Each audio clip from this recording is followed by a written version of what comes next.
Well, we'll see if anybody shows up over here. We'll carry on and have a little bit of after coffee chat. Might have a question and answer session. See if anybody has any questions for old Mac. Any, I can give you answers. They may not be the one you want to hear.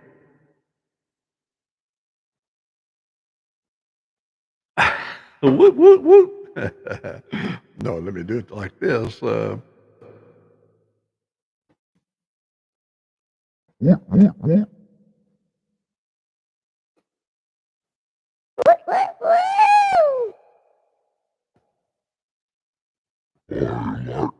after coffee, I'm ready for some serious action. Oh, we got the brown chicken in here. Look at him.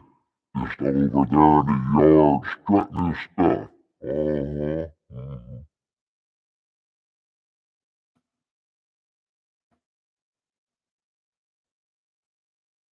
Yeah, I thought I'd just leave it on for a little while and see if anybody wanted to come in and just to spend a little time, kind of unwind after coffee. That's such a stressful show, everything is really run so regimented. Over here, you can just take your shoes off and everything.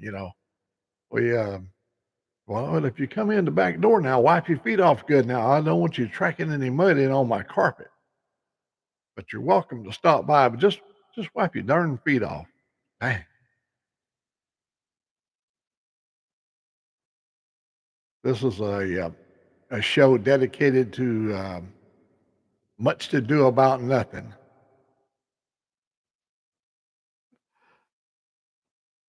Yeah, I've had several cups of coffee myself this morning, brown chicken, and it probably won't be the last. I had scrambled eggs, Virginia ham, and peach preserves that was canned by the Amish people up in Danville, Alabama. We like to buy fresh canned stuff from them.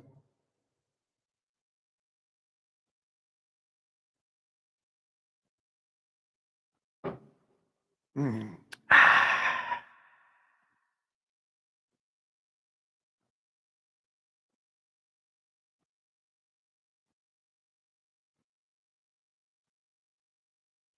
And I think we're gonna go riding Saturday tomorrow.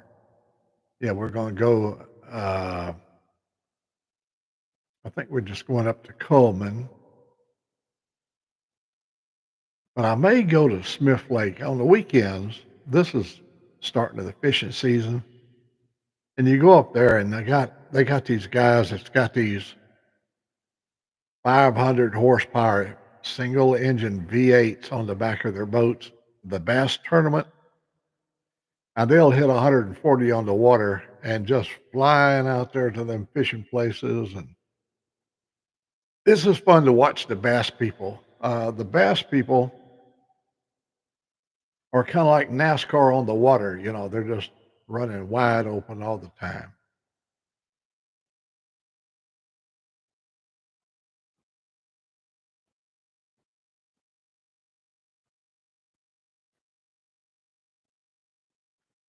Oh, you can't see my little Frogzilla thing there this morning. Oh, I got it on my earpiece there.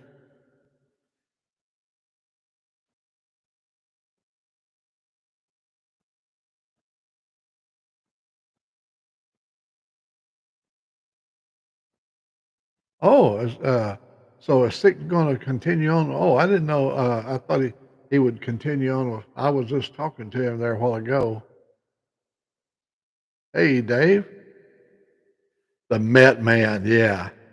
Um, my daughter got the biggest kick out of that when um, I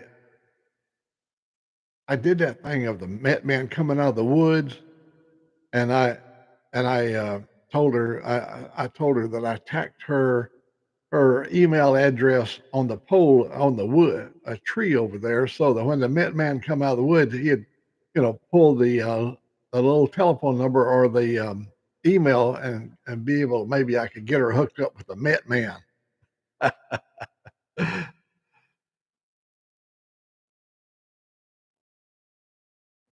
Yeah, it's on. I'm hearing you good. What am I? I'm not hearing you. No, you ain't no audio coming out there. I'm seeing you good.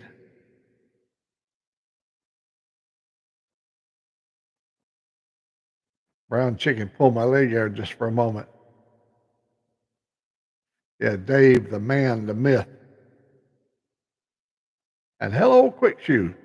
I saw you this morning on Ray Gregory's down at down at the Forgotten Angels the last day, the wrap up, and you was on it. You came in. I think it was at the little dining area or getting close to going over where they eat. Yeah, he got me. Now I'm listening up for brown chicken, and I thought, what hell? What am I talking about? Ain't no way I can be able to hear him. Hey, Thomas Bailey.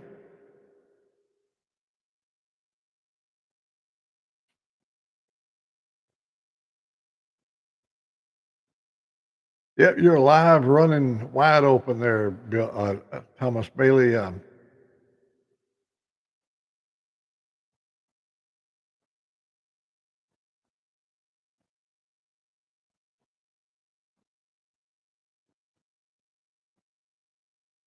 Old hippie. But I never saw you before. I mean, I've always see you over here in the chat line, but I don't recall ever seeing you before. When you meet somebody, you talk to them. They was a guy. There was a guy that lives 2 counties over from me. He lives in Fayette County. That's about 75 miles from here. And I was talking to him for years.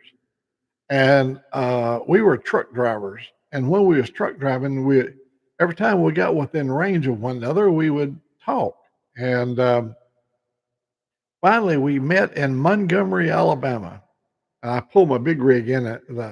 They had a big parking area, so I took my rig in and we went around, and I'm looking for Bobby, the guy that I know.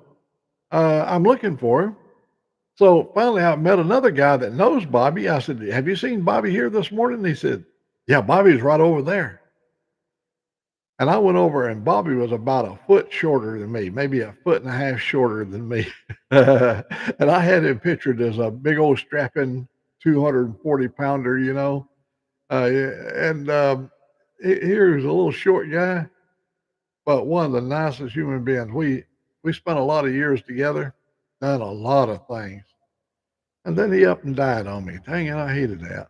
I really liked him. Had a beautiful wife, great cook. She was a good cook. I used to go over there and have meals at their house, and me and my wife we'd go over there, and they were very sociable people. And then he got bad, and then he died. He was an Army veteran.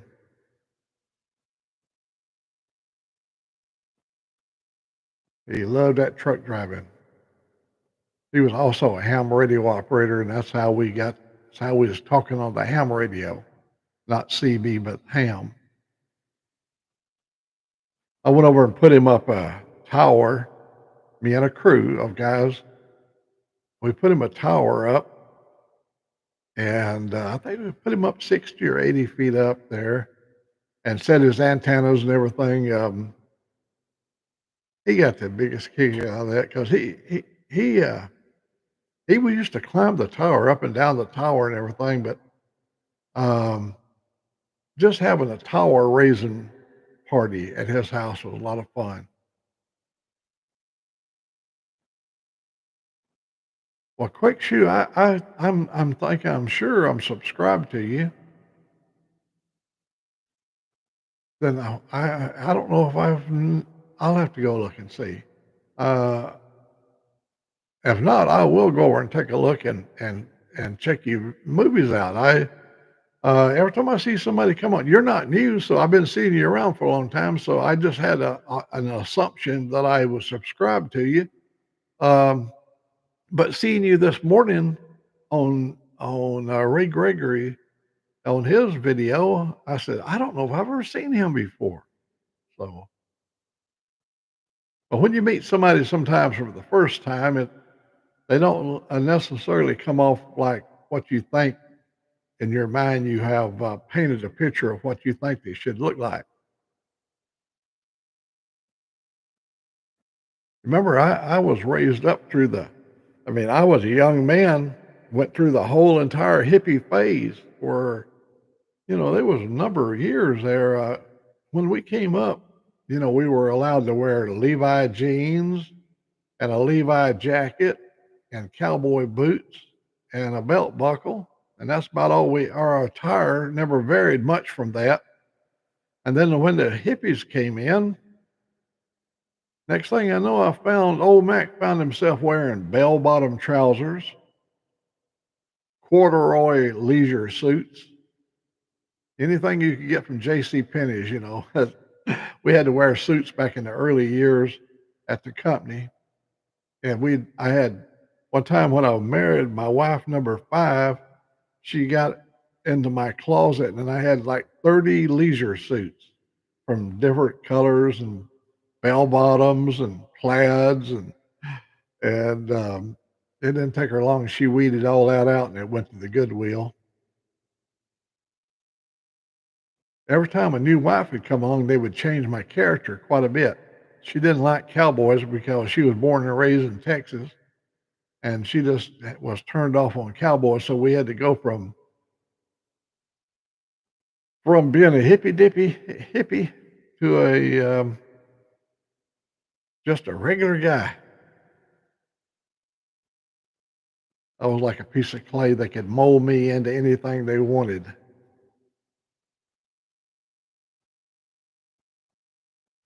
Oh my God, I remember there was a brand of jeans called Jordache. And so I vowed that I would never get Jordache jeans. My kids had to have Jordache jeans, and I was never going to allow myself to get Jordache jeans. And so one of my wives bought me a pair of Jordache jeans, and I wore them to work. And somebody said, "Oh, I see you got you a pair of them lard ass jeans." I squeezed my fat ass into them Jordache jeans. So that from that day on, there was always lard ass jeans. Well, back during the welding days, I was a welder at the Boeing Aircraft Company. I used to do what they call flyaway items, um, things that had to be highly inspected through X-ray and ultrasound and dye penetrant and all that kind of stuff. And we the 501 Levi jeans came out where you got the button down fly, where the buttons are on the outside. And unfortunately, when you're a welder, you're always leaning your belly up against a plate of steel or maybe an aluminum bar. And it didn't take but just about a couple of weeks, and I'd already shined those polished them buttons almost off there from sliding across a surface table or crawling into whatever you had to weld. And didn't take me long. I outgrew those 501 button down jeans. They just wasn't for me.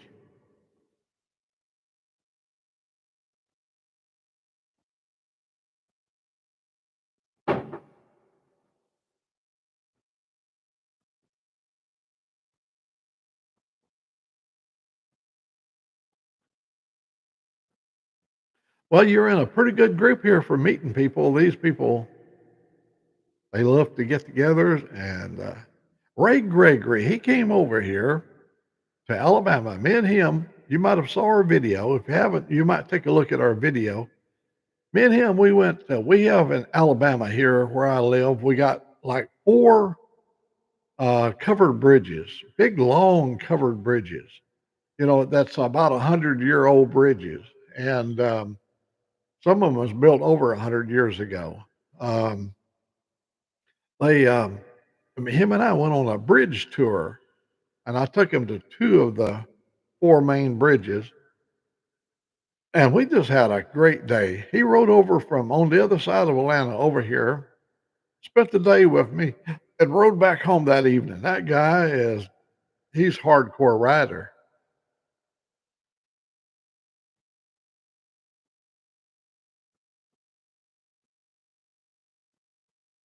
505s. Oh my God. I remember the 501s, but the Velcros. Now that might have worked out. I have such a struggle of Velcros. Let me tell you, my gloves. I've got a strap, and half the time I'll pull them, and I don't get them onto the Velcros. And when I move my hands flexing on the throttle or the clutch or whatever, the next thing you know, I hear that flap over flapping. And now what I do, I just raise my hand up like this, and Angelique back here on the back, she'll put my strap back on for me.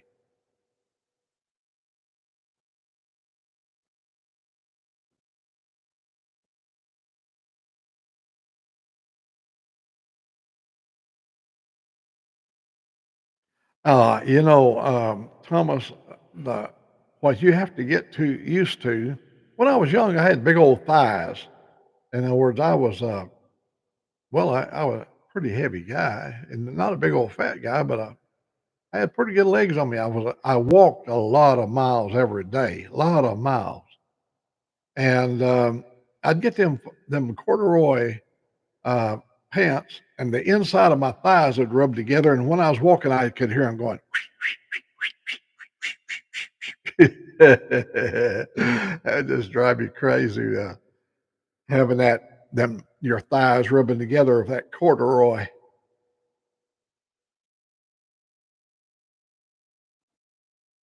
How about that? ZZ Top. I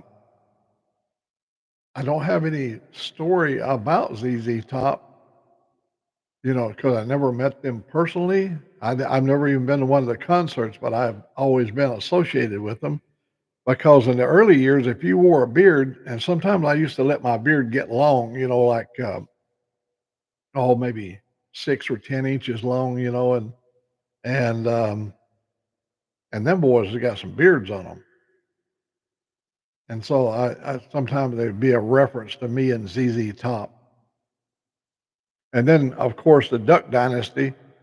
Um, the uncle there, he was a tall, old, lean boy, and so they used to make a reference to the Duck Dynasty to me. Well, I cut my beard. You saw when I cut it off up there in November, I cut it down 3 or 4 inches, and she's starting to grow back up. And good morning, Nona. I saw you over on the coffee show, and I thought it was such a good gathering of people. I would come over and start mine up to get in a little bit of time, so those that still maybe wanted to have something to say, or maybe ask old Mac a question. He's full of answers. You may not like the answer, but I'm full of them.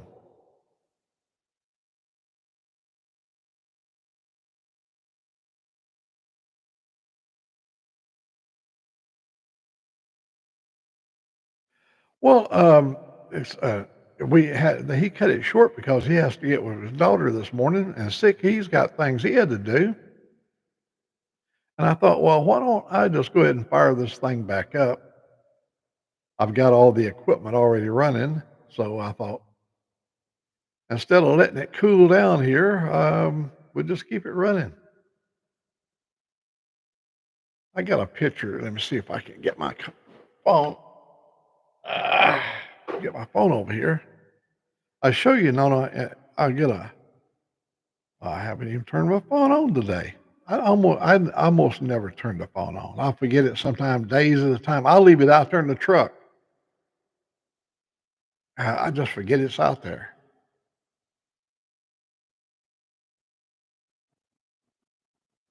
I'm going to show you a picture when I get this thing when the phone gets turned on.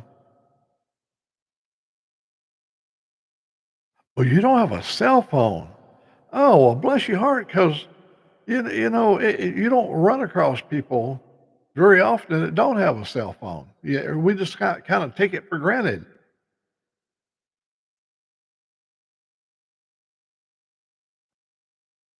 When I was a truck driver, they would send me to Oshkosh, Wisconsin. I'll just use that as a name. And the way they did it is when you got to Oshkosh, Wisconsin, on the bill of lading, they would give you a phone number, and you'd have to pull over at a truck stop and go to the payphone and call the phone number and get directions on how to get to their shipping, the receiving. And a lot of times the number that they would give you would be a fax number. And here at 1 o'clock in the morning, you're all wired up. You've been drinking coffee all night. You've done a hard pull from Birmingham, and you go over and dial that number up, and it's a fax number, and it starts squealing in your ear. Oh my! And then you got to call the home office, and you got to wait till 7 o'clock in the morning before they'll answer. And you're sitting there in Oshkosh, Wisconsin, waiting to get a number. So when the phones came around, when everybody began to get cell phones, I got me a Nokia flip phone. And the Nokia was really a saving, man. I love that little Nokia, and, but look at them today. They got everything you can imagine. Let me see if I can find that picture of, of my station, what it looks like, get all that stuff off there. That's what it looks like when old Mac is broadcasting. There's, there's Angelique's headset and her boom, and there's the equipment there on the desk, when we're doing a broadcast. And I do have, dual stations. There's another station right over there, 2 stations, looks just like that one. They're both, big, desktop kind of, things, and I use one for one thing and another computer for another thing, but I can tie them both together. I know. I don't have a woman around here that will come and clean my desk, so my desk gets really cluttered in a hurry. And then when it gets so bad, I can't stand it. And hey, Sick, I'm glad you come over, buddy.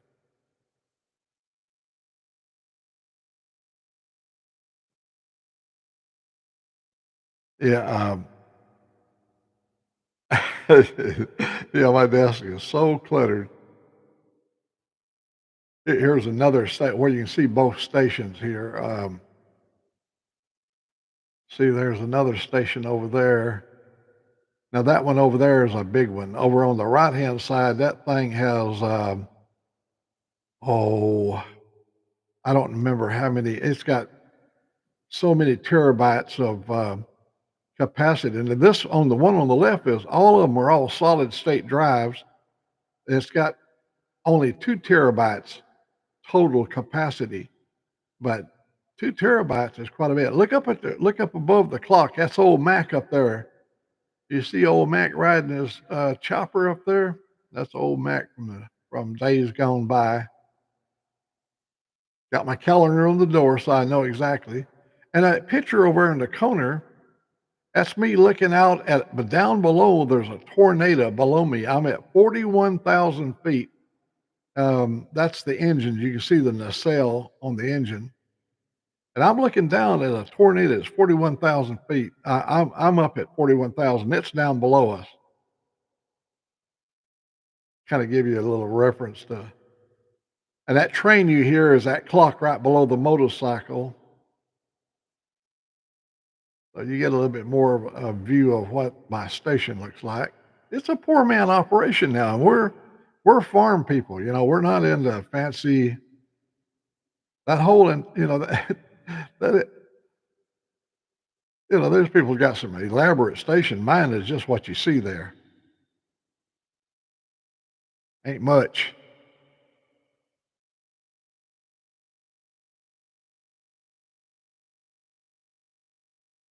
We call it the poor boy operations.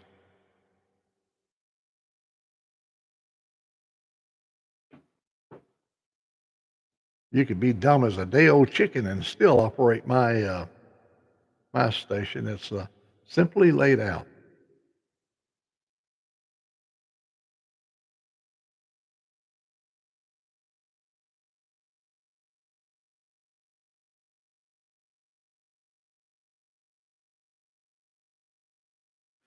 I've got so many things. Well, I think I like to think of it as everything I have on this desk has a reason and a purpose. Everything. I mean, I have interesting stuff on my desk. I'll give you one of them right here.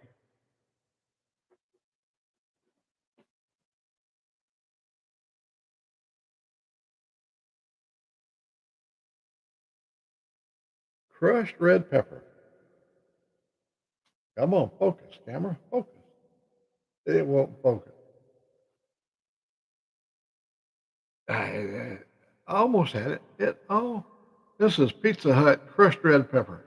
I love pizza, and I like red peppers on my pizza, and so we keep plenty of that on hand.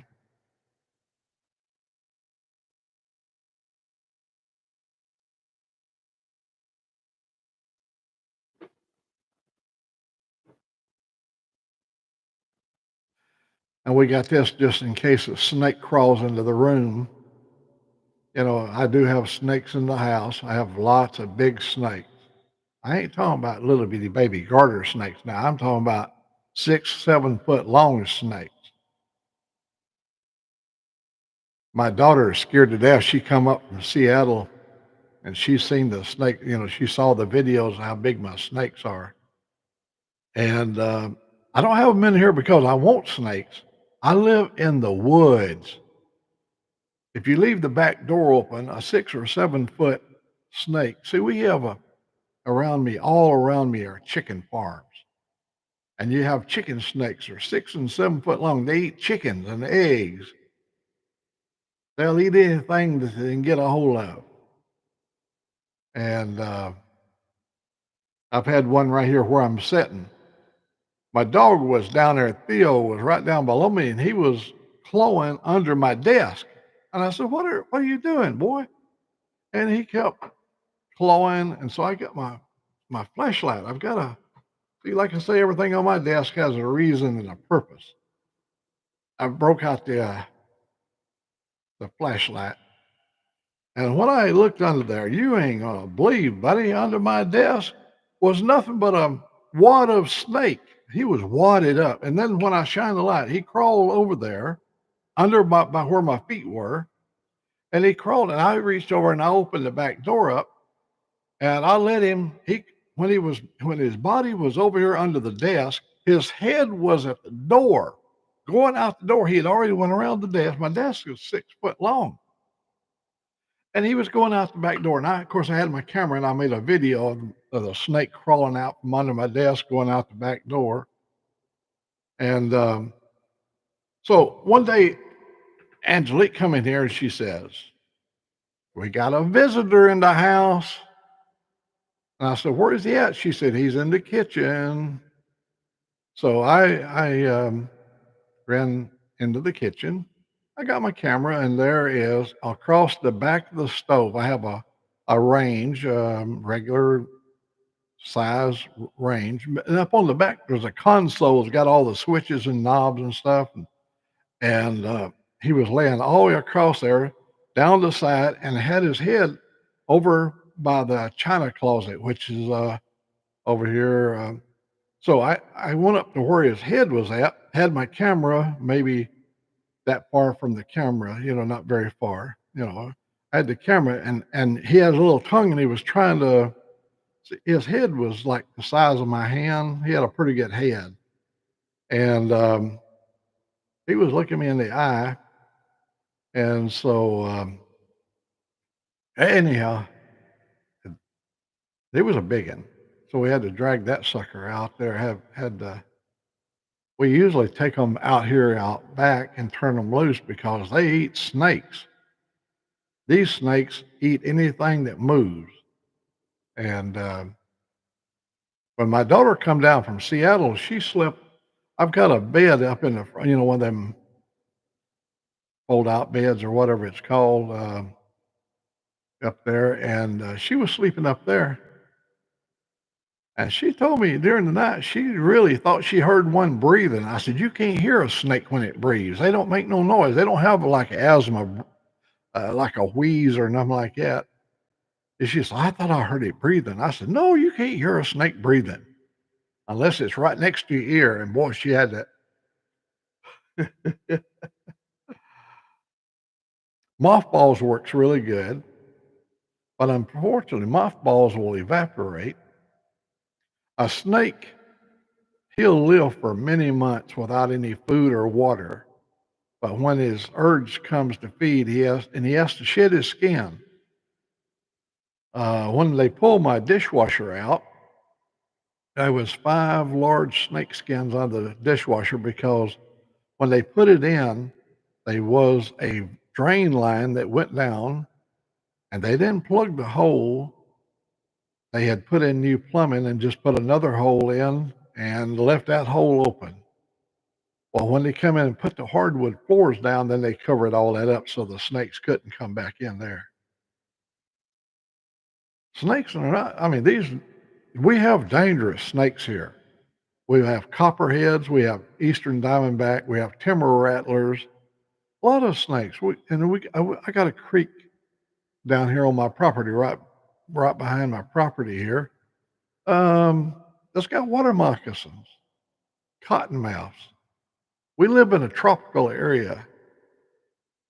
Or a snake will hiss and they will open their mouth, and they do. They will hiss and they get really angry. You know they're mad, but that's part of their defensive mechanism.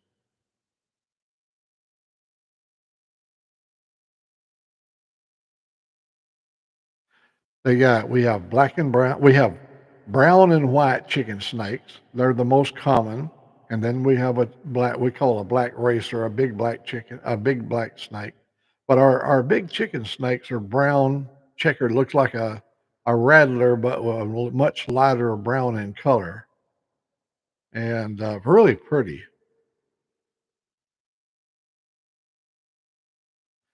A copperhead,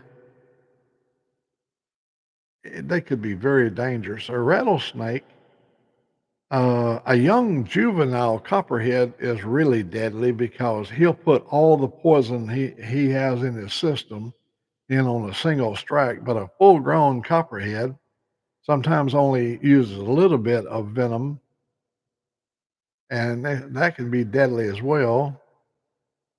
But an eastern diamondback, he'll put a full load into you and he'll kill a full grown horse. An eastern diamondback, your horse gets bit by one or your cow gets bit by one, they usually die in 3 or 4 days. My big old black lab got bit just below the eye by a rather large eastern diamondback. His big puncture marks was pretty big, and but by the time we got to him, it was already fatal for him. He didn't last long.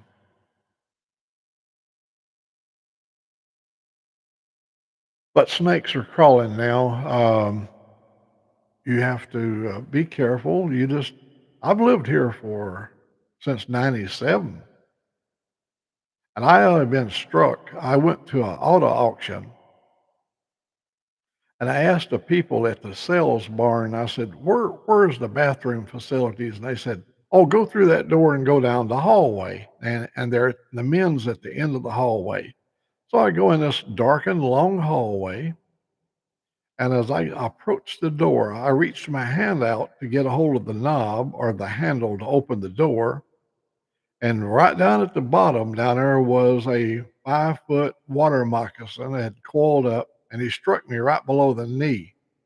But I had my camis on, and they was loose below the knee. They wasn't tight fitting, and he struck my camis, and then he reared his head back to give another strike. By this time, I moved out of the way, and he struck a door right next to me. Right there was a door to my right, one of those what they call hollow core doors. You know, they're made out of veneer or plywood or whatever.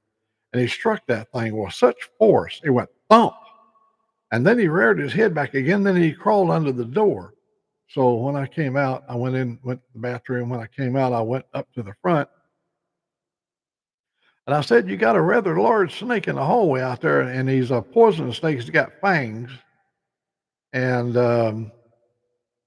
so I went back over to the auction line, and it wasn't very long after that. Here come a black guy out of the doorway, and he had this big old 5 foot water moccasin.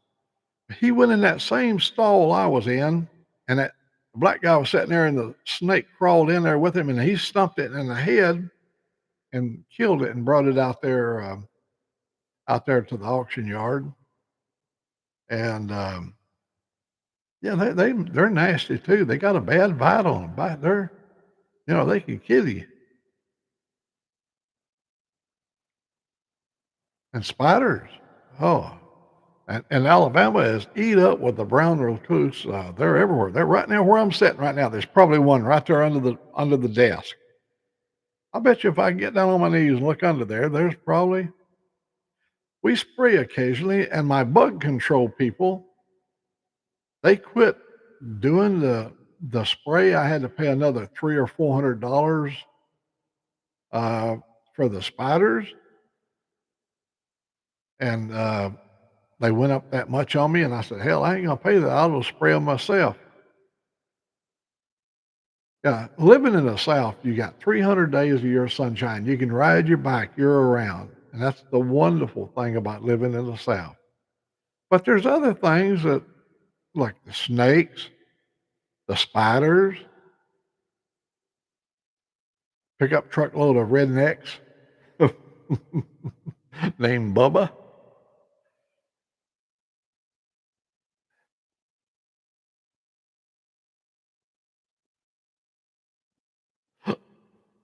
I had a boy, a friend of mine. Him and I was friends for 25, 30 years. Well, he had children during that period of time we had friends. And his boy growed up and got in the Navy, and he got in the Navy SEALs, and he went to Iraq. He went to in the Persian Gulf. They were doing things. The Iranians had war whales and stuff. They had operations they was doing there, and he went through all that combat. Never was hurt. Comes back. He landed in Portland, Oregon. Went down to get his baggage, and while he was down to get his baggage, a brown recluse bit him in the hand. By midnight that night, that was 12 hours later, he was in the hospital fighting for his life. It affected him so badly. They even operated on his arm all the way up under the armpit, but they saved his life. Oh, rats is another way of life. We have raccoons here, and I feed them, and we have as many as 30 raccoons, and they eat rats. We have possums here; they eat ticks. All of our animals, they eat a lot of snakes, and the chicken snakes, and we have a king snake that eats lots of snakes. So that had it not been for those other creatures there, we'd be overrun with snakes. Because like I say, I live in the woods. Y'all have seen some of my videos. I live in the deep woods. I don't live like where there's a tree over yonder somewhere. No, mine. If you walk out 10 feet past my back door, out in the back there, it's so thick that you have to claw your way through there. And you better be looking at the ground while you're walking. You saw my video. I did a Nona. If you want to see what it's like on the west side of my house going out towards the creek, I did a video of me out there walking. Oh, the family got so mad. Here I'm almost 85 years out there walking by myself in those woods out there. They didn't like that. They got a little upset with me. Angelique was asleep. She didn't know I was out there. Yeah, I got one, a video that I did here just a few months ago. Yeah, I don't remember what it's called, but it's, well, let me see. I might be able to find it's in my videos. Um, I'll tell you, to make a shortcut here, I'll tell you what the name of the thing is.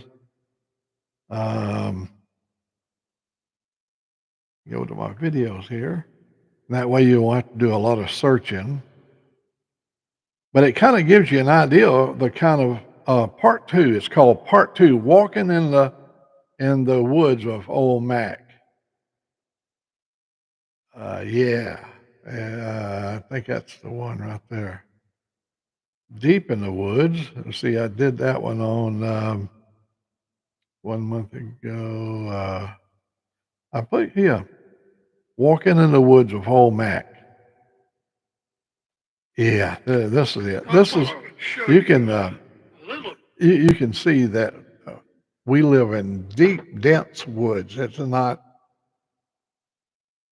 um, not your easy walking trails where you got quite a bit of room between each tree. Mythical writer, I know you're working and doing things there, but I want to thank you very much for come over and visit Old Mac, and we're going to get off the spiders and the snakes and all that stuff, um, because a lot of people find that to be pretty creepy.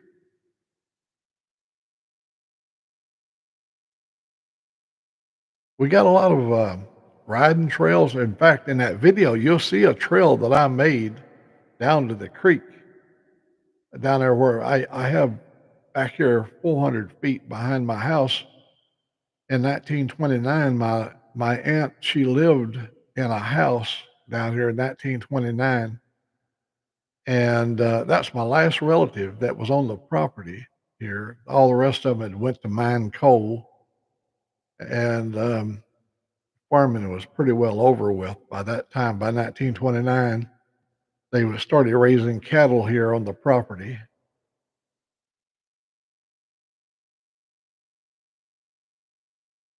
This this original piece of land here, my family and another family. My family lived on the other side of the creek, and at the end of the Civil War, somewhere around 1865, 1866, 67, when the family on this side of the river came home from the war, they crossed the creek and went over and brought one of my relatives back over here, and then they had all the property put together. That they had they had everything basically on this end of the county down here between two rivers. But over the years, family members sold off blocks of land, and yeah, we're down to a little piece of it, but we're still a part of the original plantation that was here from in the early 1800s.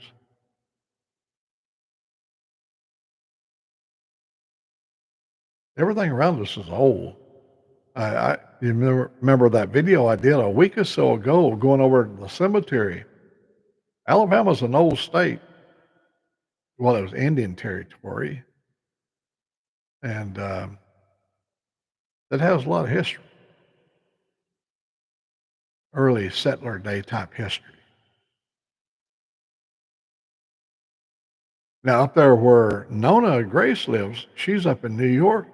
Up there, it's more or less like a civilized history. That's where the nation began, up in the first colony, up in the 13 original colonies.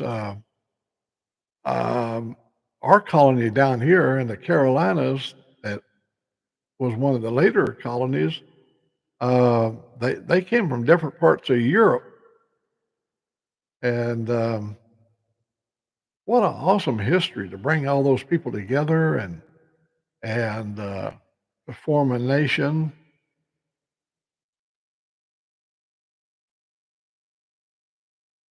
Yep, I enjoy walking through the cemetery and just knowing what it would take to walk from Alabama to Virginia. I've been a truck driver. I've done a lot of runs. It takes me from here to Whitesburg, Virginia. I think that's like a one shift. One, in other words, I have to go off my logbook from Birmingham. Yeah, you'd usually have to go off your logbook, do your time out in a sleeper. I usually did it in Whitesburg, or up there where I-77 goes north into West Virginia. That's where I always slept up there. If I left Birmingham with a fresh page that morning, I would sleep up in Virginia that night in the truck.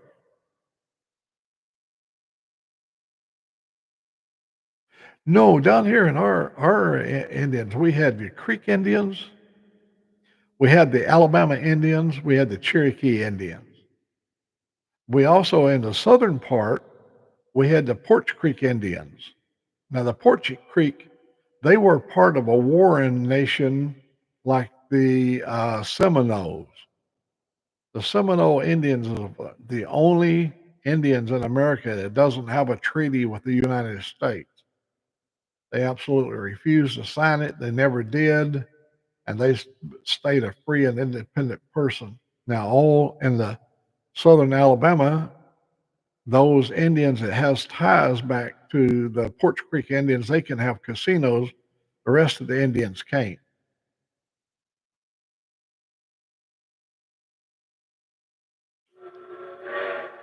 Yeah, my family had Creek and Cherokee.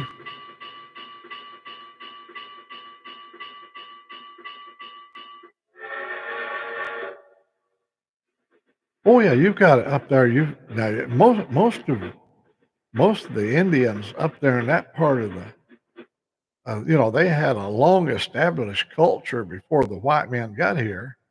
I think it was a bit more civilized than say the Mescaleros down on the Mexican border. Because you got to keep in mind the Mescaleros and the Chiricahuas and people along the Texas New Mexico border down there. Those people had battled the Spanish for many, many years before a white man ever got here. Not that the Spanish are not white, but they had been fighting other Indians as well as the Spaniards that came through the Southwest.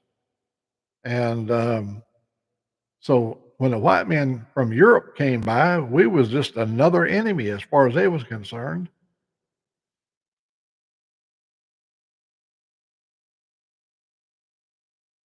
Yeah, the Blackfeet, you find them in North Dakota. Now, when we was over at Minot, um, everybody that was stationed in Minot, all the single boys, they'd always find on the weekend them a Blackfoot woman.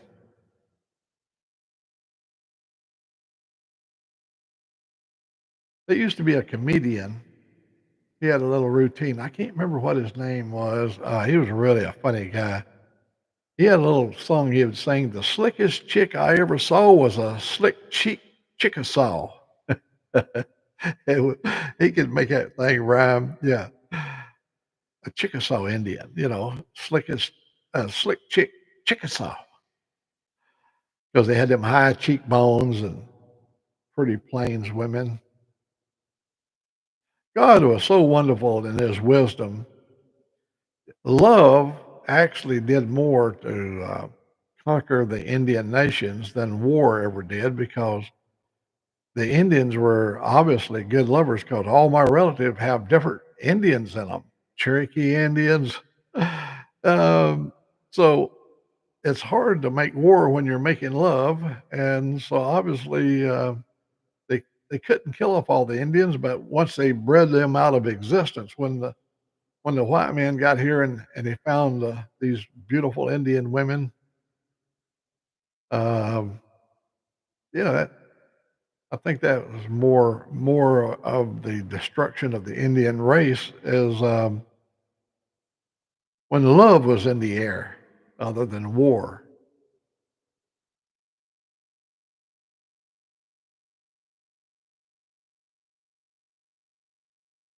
Yeah, out in the West out there, now you had a tribe of Indians they called the Clovis Indians.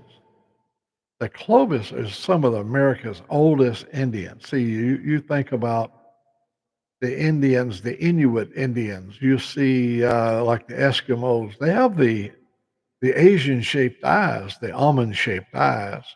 But you get down where the Clovis Indians, they didn't have the almond shaped eyes. They were an entirely different species of Indian. They was, I mean, the Clovis was some of the most earliest humans in America. So far, I've been seeing things like 30,000 years, a record of Indians 30,000 years ago, and they were the Clovis Indians.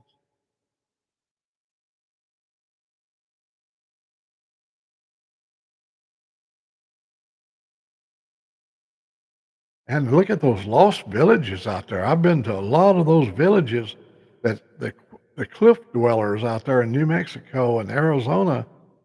You go up there, and they was entire civilizations wiped out. It's probably a plague, some kind of disease got into them or whatever, and they was gone before the white man ever set foot out there.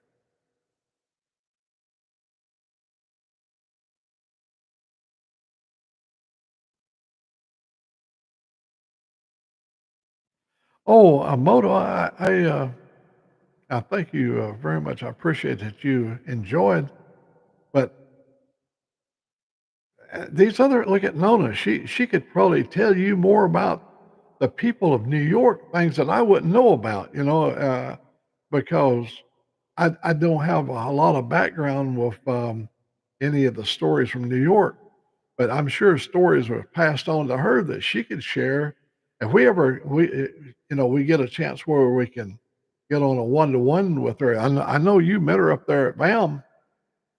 She would have to be an interesting. Her and Jim would have to be two interesting people because they could give you a different perspective of the people of New England. Look at riding on Ruby. Paul, look at him. Paul probably knows so much about the people of Connecticut and things that they just take for granted. We know from history what we read in books, but see, they can share things with you that they knew from what they was taught and raised with. You're an interesting person, Nona. Your caring and your compassion with your chickens, your animals, um, and your knowledge of how to take and I enjoyed I went down, I watched you go down to your little feed store. I got one, it's about 20 miles from here. And the nicest lady, it's a Christian lady over there. When you go in, she's always got a kind word and hello, Miss Red Lady. I really appreciate you, Red Lady, stopping by. When you go over the feed store over there, the lady that runs the store, she's one of my YouTube subscribers. And she likes the history I bring her by riding a motorcycle and meeting people in other places.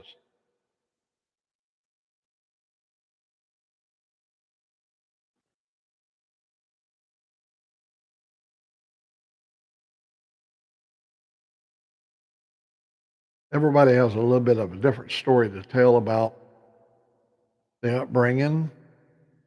My childhood was just full of color. I was born with the ability to see in color. In other words, my memories are all in color. They're not just little black and white faded memories. They're sharp and vivid memories in color. And the steam train that was below us, right down below our house, my mama knew exactly when the train came and got the coal and hauled the coal out. So she would go to great lengths to make sure that she got all of her washing done and all the clothes off the line before the train. Well, unbeknown to us, occasionally they'd have an extra 100 cars of coal and they'd send a second train in to get another big pull of coal out of the holler. And Oh my God, my mom would have the clothesline full of sheets and bedspreads and all that stuff, and she'd hear it down there. You could hear it when it whistle when it would come through the switch, and she'd start calling us. We'd be out in the woods playing, and she'd call us up, and we'd run to the house. And our job was to get all the windows shut in the house and get all of the clothes off the line, even though they're still damp. And when the train would chug up past our house, big chunks of fire would come up out of the boiler, out of the smokestack, and he'd lay down a heavy black smoke as he went past us, as he steam train, as he would chug past us. And finally, when he'd get up around the bend where the smoke was blowing somewhere else, then we'd go out and start raising the windows and putting the clothes back on the line. And it was an operation. In the days when my mama was doing the wash now, was she had back in the days she had a washing pot and she had a scrub board and she had two wrenching tubs,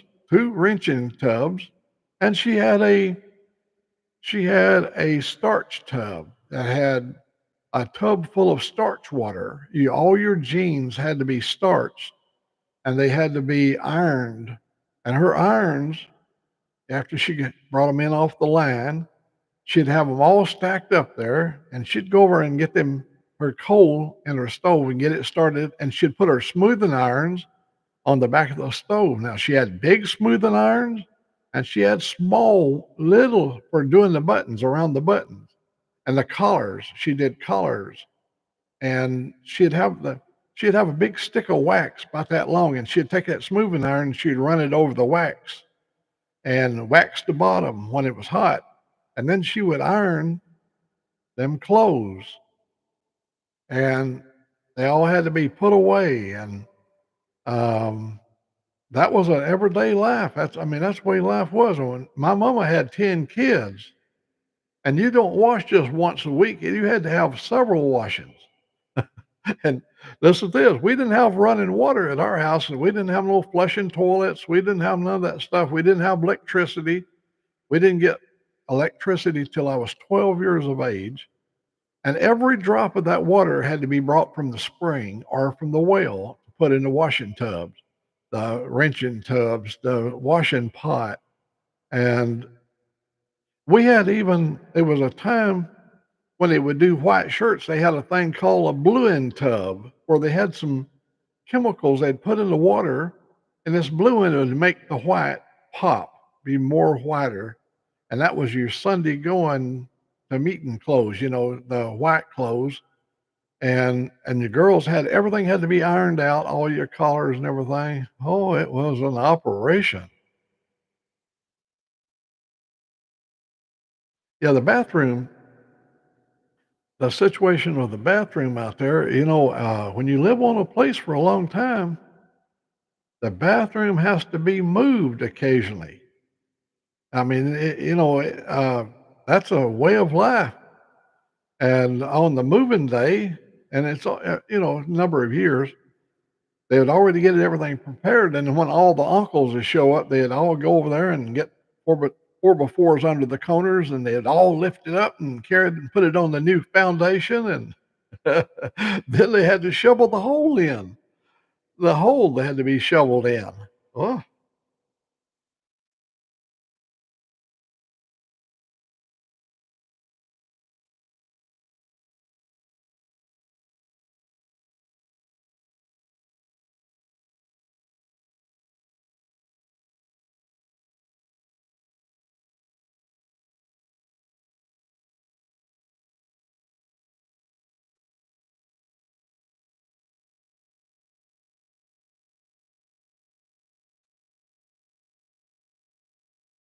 yep. Hobos was a way of life. Our spur line was a dead end, so we'd never had the issue with the hobos in the town of Blossburg because it came to a dead end. You got down into Blossburg and there's a switch. One switch went to Alden, about 7 miles away, and the other went to Hardspat, which is another mining community, Pinckney City, but it was a dead end. So Your hobos had nowhere to go, but if you went up on the L&N line, Louisville, Nashville line, which was just 3 or 4 miles from our house, the hobos rode on the L&N line. Well, they would get off up at the tunnel and come walk into Blossburg, and sometimes they would, panhandle, but, a lot of times they were looking for jobs too. They would come to Blossburg and they could work in the coal mines. You gotta keep in mind now, my daddy went on a strike, and what they were striking for was $5 a day pay. That was in 1948. I was 8 years old. They went on a strike for a $5 a day to get $5 earned. That's $5 per day, not $5 per hour. To earn $5, they went on a strike, and it was a bloody strike. Oh, it was a long, bloody strike. Now, back in the old days, the mine owners would hire people to kill strikers. They would beat them to death, and just they were just really mean to people back in them days. The whole thing was mean. The miners could even get meaner. That's all they had in their life is violence.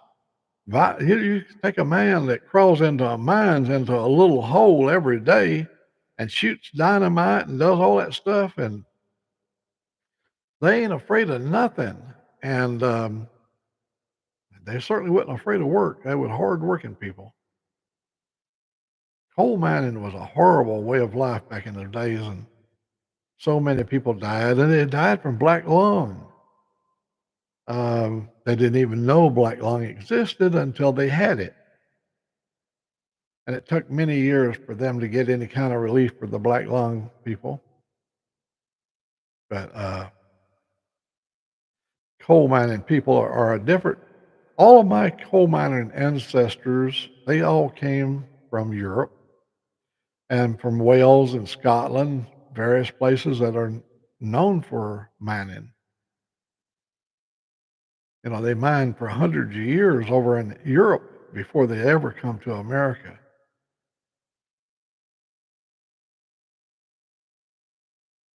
But that's the only thing they knew. Ah, your father's from Sicily. Oh, um, that was now I've never been there. I've just been there on Discovery Channel. And of all the places I thought I'd like to go would be to Sicily. Um, I know my relatives when they was in the African campaign, and then they came out of the African campaign during World War II, and they went up through the boot. They went over to Sicily and crossed over and went all the way up into Germany from up through Italy, and they talked about the beautiful country, how beautiful the place was. Well, you look at all our beautiful stars back in the early years, Sophia Loren and some of those stars that represented the finest Italian human beings there was in the world. You know, we, that was that made you fall in love with Italy right off the bat. And yeah, it was they talked about how beautiful the countryside was, but they was in war, but they could see beauty even with all the carnage and everything that was taking place in World War II. It's really a dark place in our history.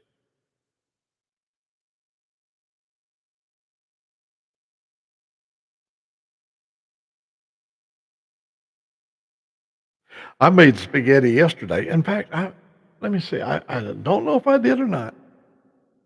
I send every time I take a picture. I always send it to Motobum because we're both him and I like food, and we like about the same kinds of food. And I usually send him a picture of the. Oh yeah, look at I'm gonna tell you. This is not Italian spaghetti. This is spaghetti, Old Mac style spaghetti. I made the sauce, as you can see right there. It's got hamburger in it and onions and mushrooms and what I do, I cook the pasta over there, and then I like to keep the whole long length of sticks because I'm crazy about sticking my fork into the pile and twisting my fork and get me a big wad. And the sauce is all made by us. We make it up. You know, I started with a traditional tomato base and add a tomato paste and add other things to it. And her and I, we both love Old Mac style of spaghetti. But you can see I had a pretty good sized plate of it. Oh, there's Texas toast, but it's not showing here on the plate. She makes that Texas toast with real butter, and she does it on the griddle, and oh, it's so crispy. That big old thick, that Panero bread, I believe you call it, real thick, nice. Oh, it's sweet bread.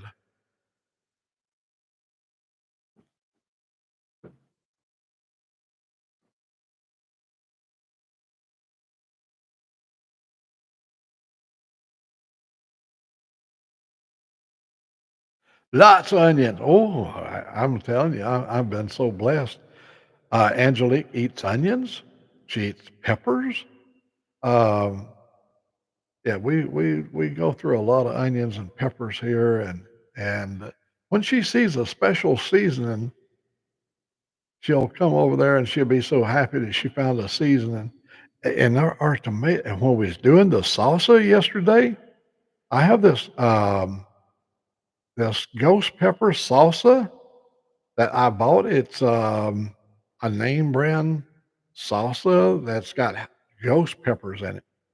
And so we put 2 teaspoons when I was making the sauce up, 2 teaspoons in it, and tasted it, and it was yeah, kind of low, subtle heat. And then she added a third spoonful of it, and it just brought it to life. And Motorbomb, she just bought me some spam 2 days ago. She bought a can of spam, 2 cans of jalapeno spam, which I love. I'll fry me up some of that jalapeno spam and make me a sandwich. I like to put that, not Kraft cheese, that real creamy Velveeta cheese on my spam. Yeah, yeah, that, yeah. I tell you, I'll never forget how me and Motorbomb Virginia we got together. It was over a can of spam.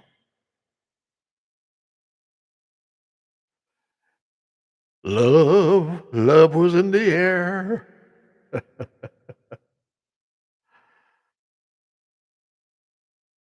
Our love for spam. Go ahead, Moto. Well, I can tell it because you have to do all that typing. Occasionally he'll make on the spot, make a sandwich, and I thought, oh my God, I love that too. But I'll fry my spam and I'll have lettuce and tomatoes and mayonnaise and cheese. Mine's a full meal deal, and he makes so many different ways of fixing it.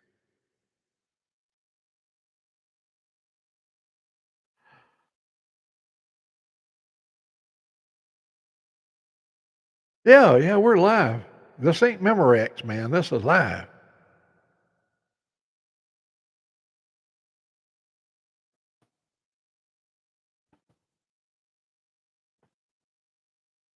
We're as live as we'll ever get.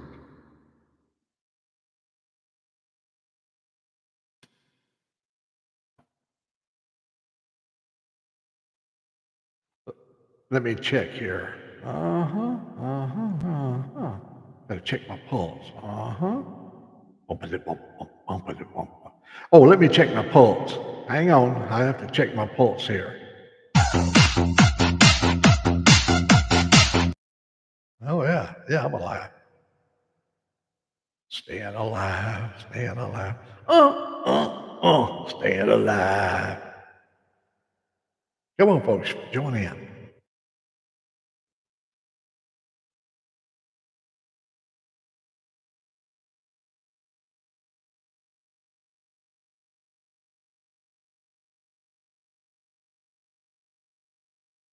We wouldn't be able to do this if we wasn't live.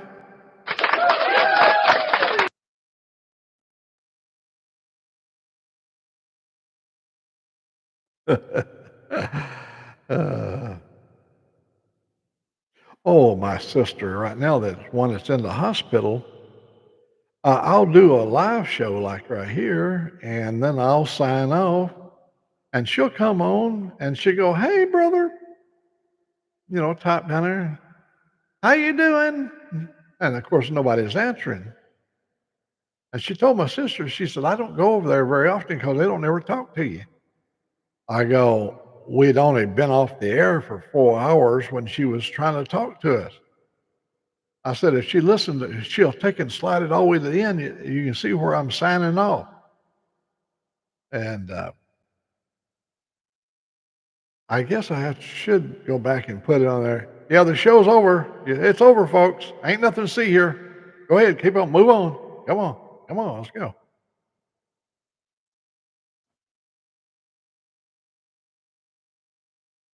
Spam at first sight. Yeah. Well, that's one of the things that attracted me to you was the spam, and the other was your love for fishing. When you had your daughter out there in the boat, that was the most beautiful, fuzzy moment, cozy, warm, loving, affection moment in the beautiful still waters. And you're out there in the boat fishing with your daughter. I thought, oh my God, it don't get no better than that. That's family value time.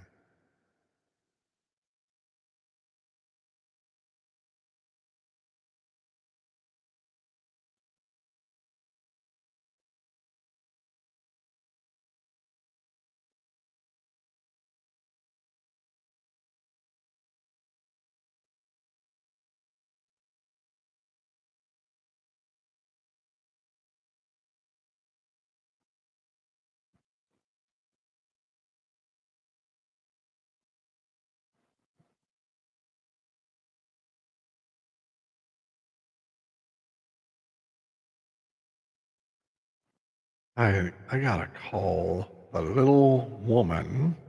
I got her a chore she can do for me here. Hang on, folks. It won't take long here. Mm.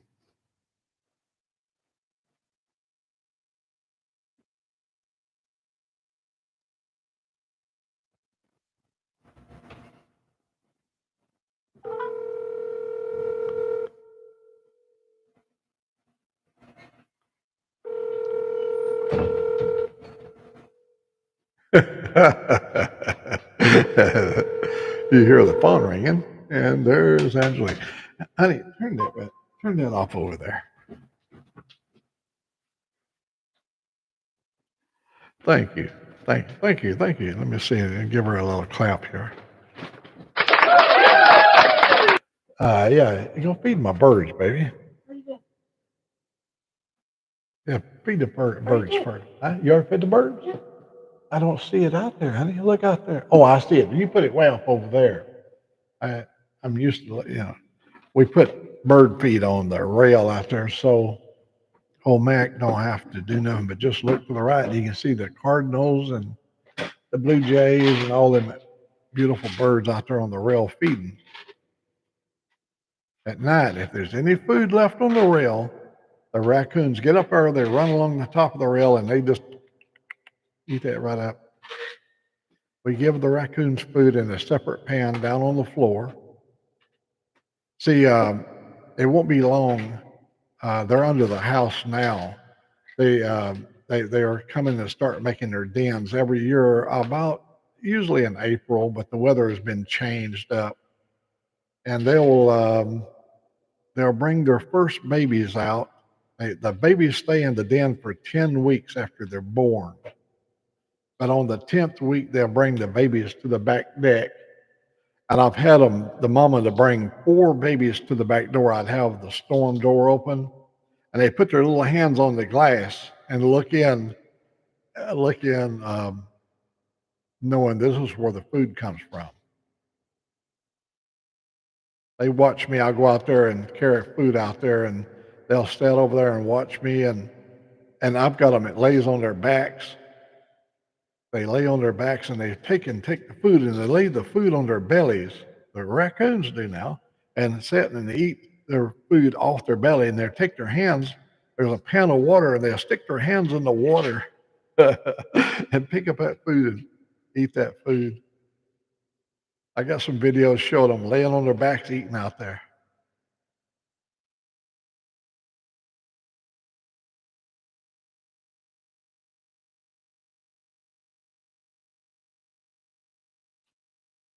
Oh, well, yeah, you get to go visit with the grandkids and go to see the chickens on the farm and stuff. Yeah, that's like with Cindy. When we go to Washington, it's hard for her to even take time. She's a manager at Costco's up in Bellingham, and her store is so busy. She puts in a lot of hours of work. She's going to be moving up. She just a promotion is coming pretty quick. And my grandson, he works for Costco, and he's now in line for supervision. Not because she did anything. He works. They're not allowed to work in the same store together. He works in a different Costco's, and he's moving along. He's fast tracked into management, and but when we go up there, it's just hard to take the time. She did. She took 2 or 3 days off to come and spend time with me.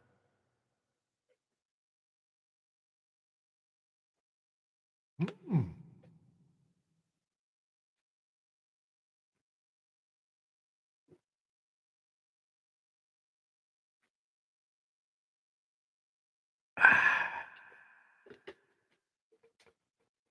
I had to take my youth pills. Oh, I still got some left. Thanks, sweetie.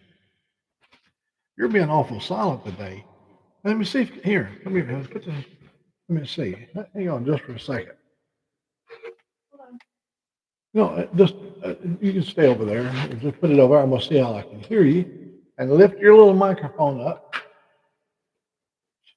She feels that she's not appropriately dressed for being on camera. Can you hear me, sweetheart? Loud and clear. Come Loud and on. clear. Oh, let me see. Let me hang on. Hang on just for a second. How you feeling this morning, honey? So-so. So-so. What? Why is yours sound funnier than mine?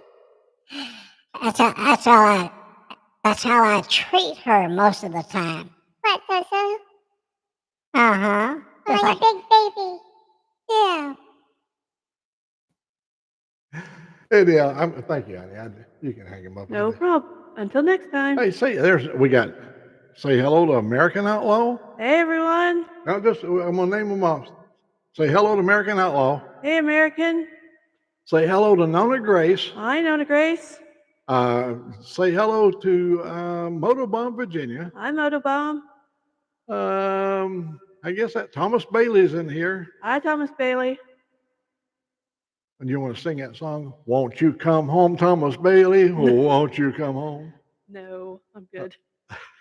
Until next time. All right, bye. Get on out of here. Go on, get. Don't tell me twice.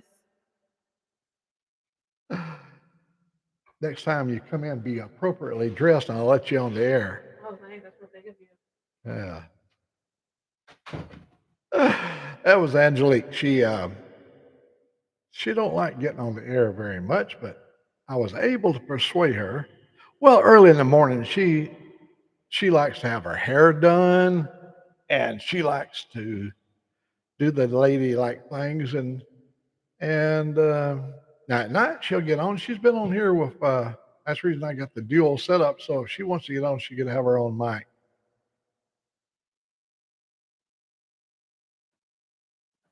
It is a beautiful day out there. Um, let me get the temperature.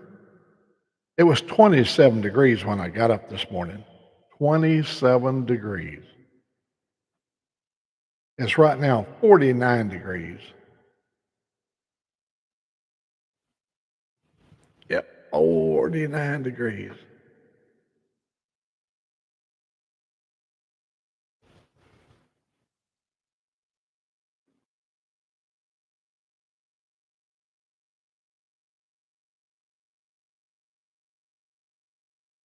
Oh, I see Ultra Rider. He's got a new video out called Green River. I used to fish in the Green River. Green River is a beautiful river.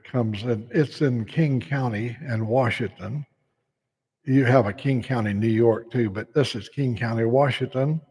And the Green River meanders down out of the Cascade Mountains, and it comes down by the town of Auburn. And I used to fish steelhead fishing. You got these big, beautiful wild trout that spin out to the ocean and come back, and they're mighty steelhead. You take a steelhead, 24-inch steelhead, he'll give you all the workout you want. You know, especially if you're fishing with little light line and small tackle, and to land a 24-inch steelhead, anywhere 19 to 24-inch, you're going to have a handful. Oh, snowed in Bismarck, North Dakota. Yeah, that video I watched of Nona Grace there, her and her husband Jim was going to the feed store, and there was snow along the side of the roads all down through there, down that big hill.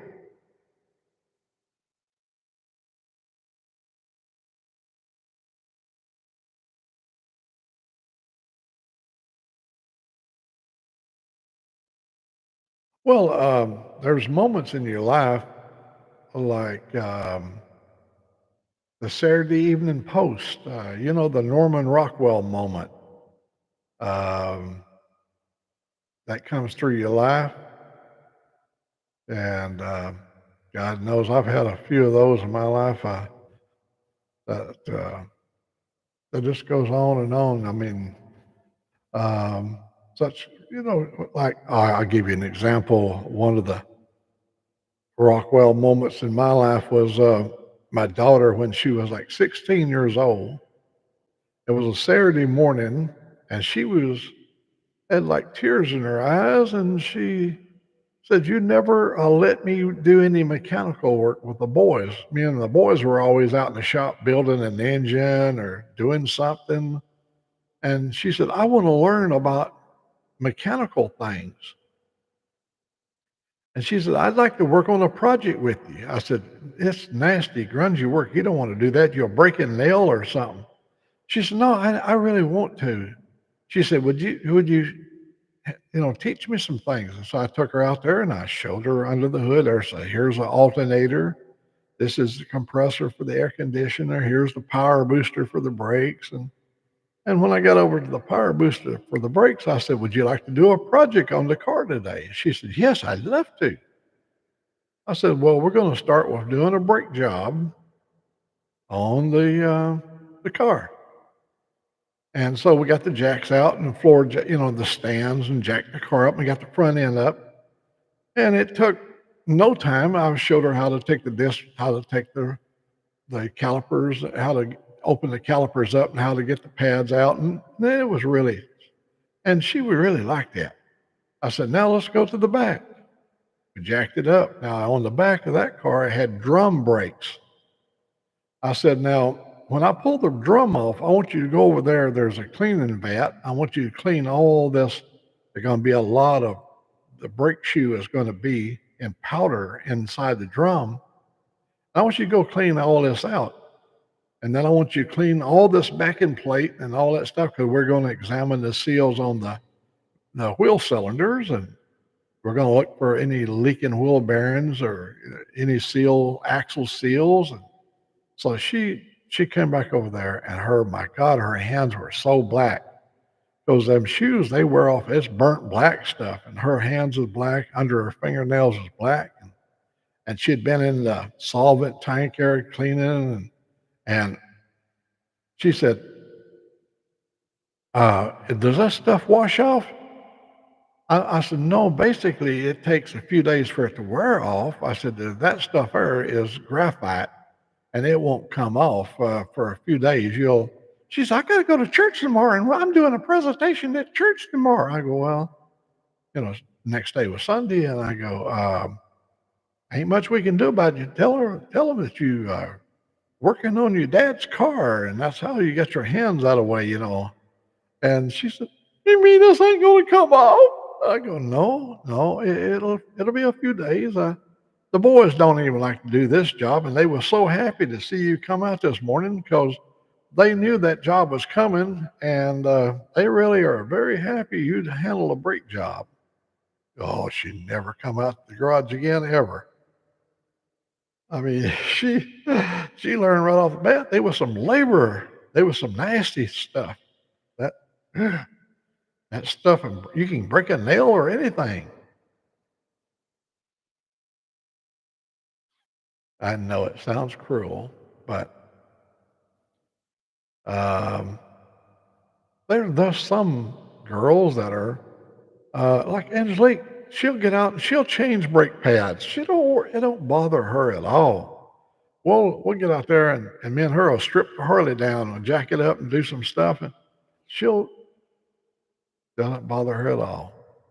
Even though she's got nice nails, she don't mind. We live on a farm where that is sort of expected.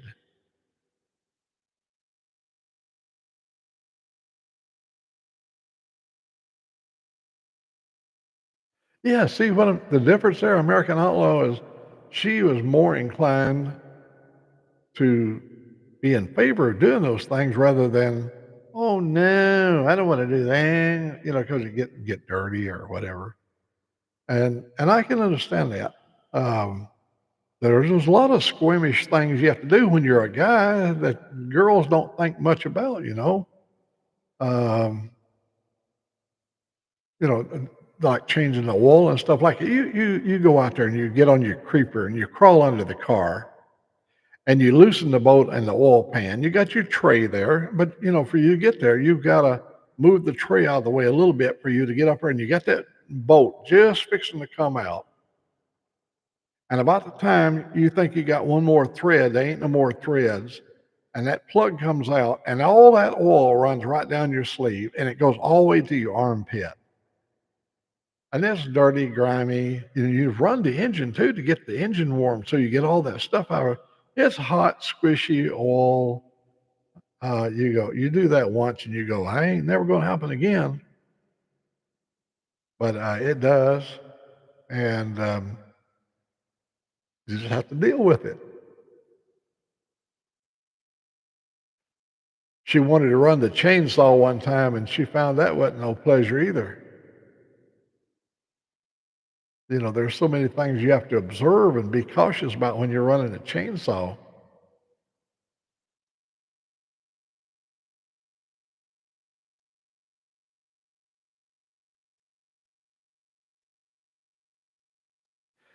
Yep, yep. She's already decided she wants to remain being a princess and not to be a mechanic.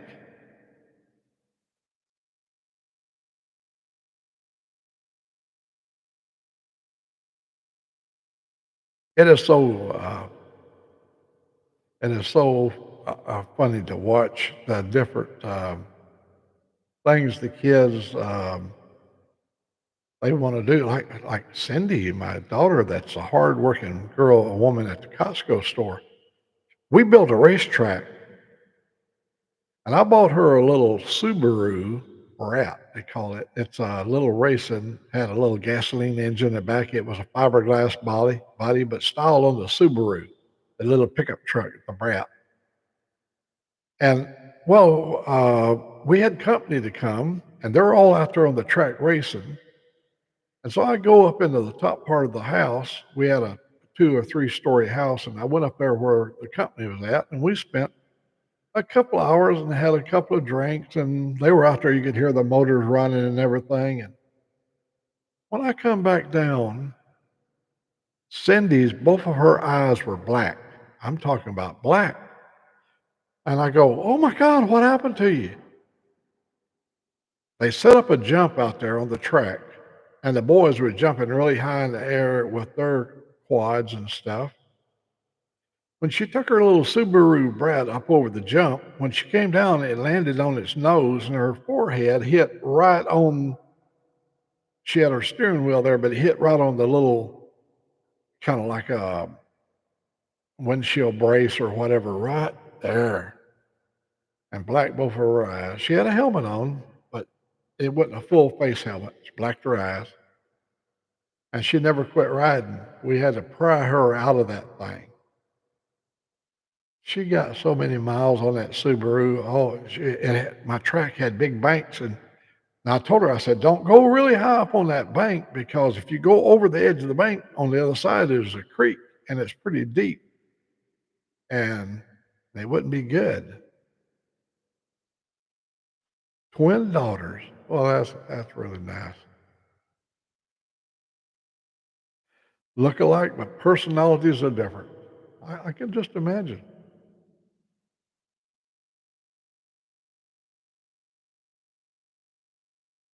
Hey, 2-4, man, it's good to see you. Um, we're uh, we're hanging in here. Now, when is your trip out to Vegas? 2-4, is that's coming up pretty quick, ain't it?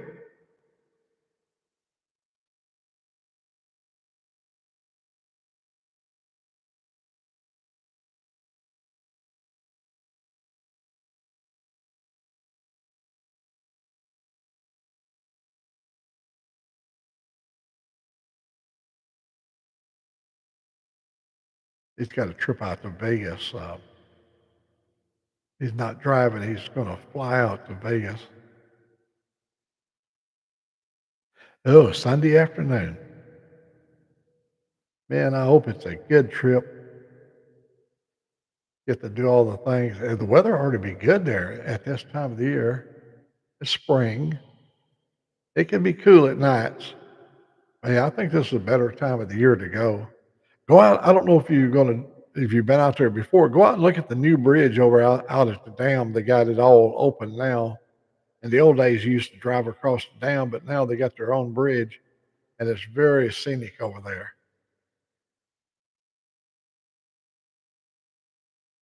I took Angelique in quite a few places in the Mojave Desert, and she had never been. I took her up to a ghost town up in Calico Ghost Town in Barstow, California, in the Mojave Desert. She got the biggest kick out of that. She'd read about stuff like that in school, and now she got to experience it.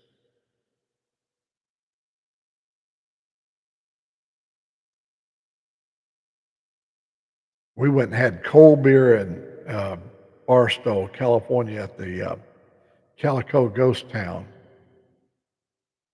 and that's the coldest beer you're going to ever drink there, at a real old saloon.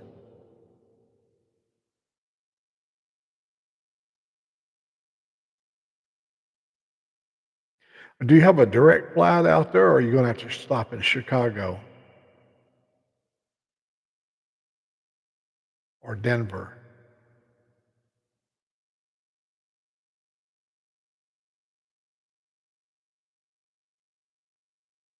I can't get a direct flight from here to Seattle, but if I drive to Atlanta, which is 150 miles away, I can get a direct flight. Oh, that's right. I forgot you're in Canada. Yeah, okay. You're going to stop in Montreal, and hey, Frogzilla. I just saw your post there. You watched our little video of us going up and having lunch the other day.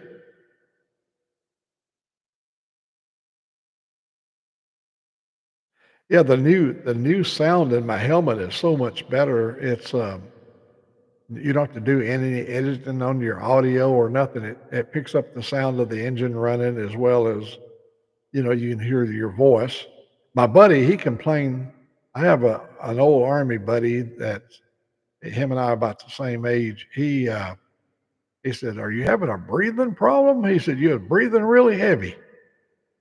And I said, "I've got a nose that don't work. It's stuffed full of pollen. I'm a mouth breather." I can't breathe through my nose. The old nose is plugged up, man. It'll be about another month before I can breathe out of my nose. In the army, they teach you to be a nose breather. not to be a belly breather.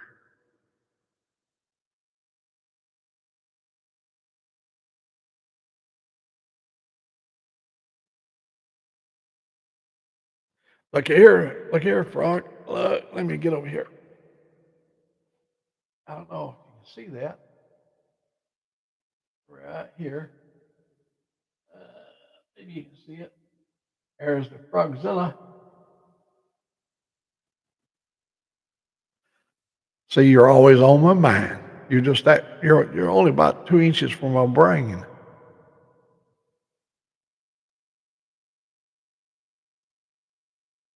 Hey, Robert.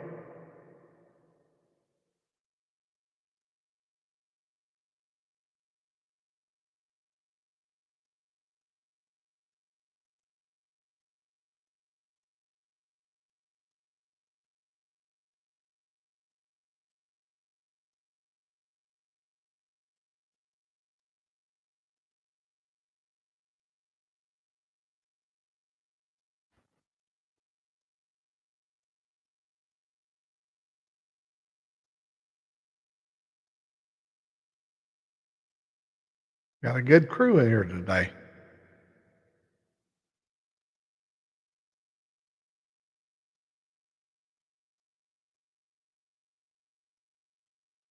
Yeah, I should have.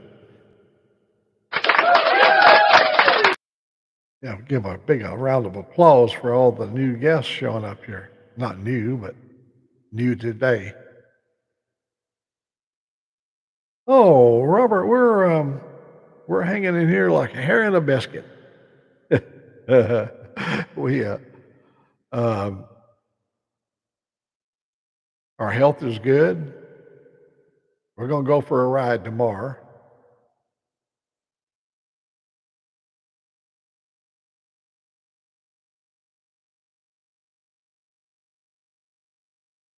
Yeah, we're going for a ride tomorrow. I think I'm gonna go. I've got a lot of old relatives, and I've got one I was raised up with as a child, and she's got cancer. So I got to try to get in as many visits with her before our time is up. She's a fun-loving person. Hey, Sterling Will, 90 miles from Flint, Michigan. I saw the red lady a while ago. She waved as she went through here. Now I know. Sterling Will, he enjoys a good applause. If he gets out of control just a little bit, I'll give him one of these. Ooh, he loves that.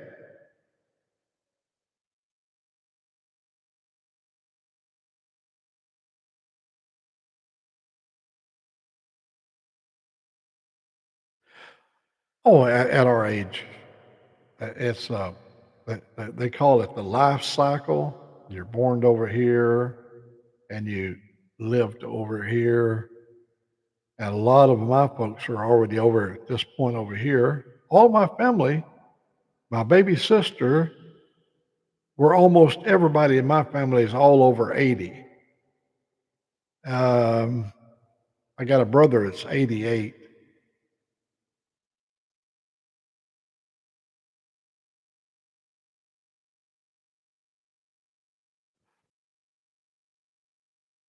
I remember one time there was a rule when I was in junior high.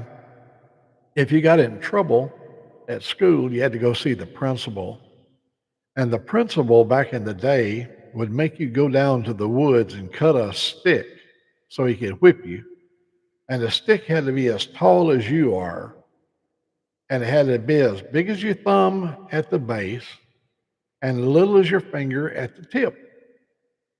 So I looked around and I find myself a beautiful willow, very limber. If you hold it out here, it goes out and just hangs straight down.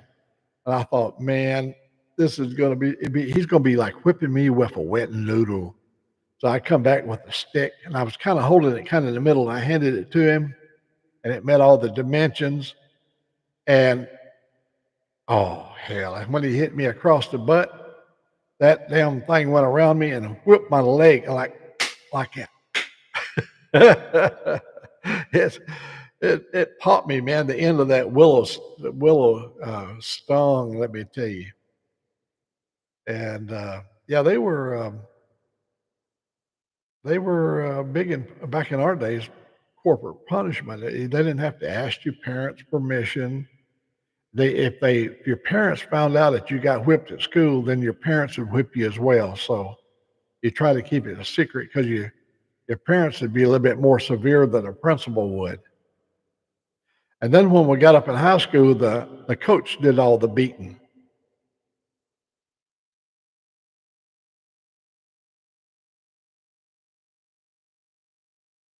Yeah, I had to go get your own stick to be whipped. Yeah. But when we got up in high school, the coach he whipped you with a big paddle, and it had these holes in the paddle, and the purpose of the holes was so air would go through the paddle when he comes down closer to your butt when he gave you a full swing, and so you get full impact of the paddle.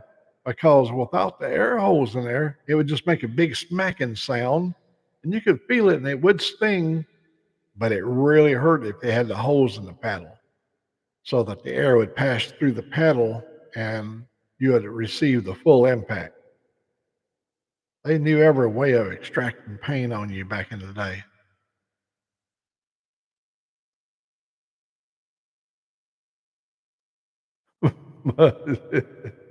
Yes. Woo.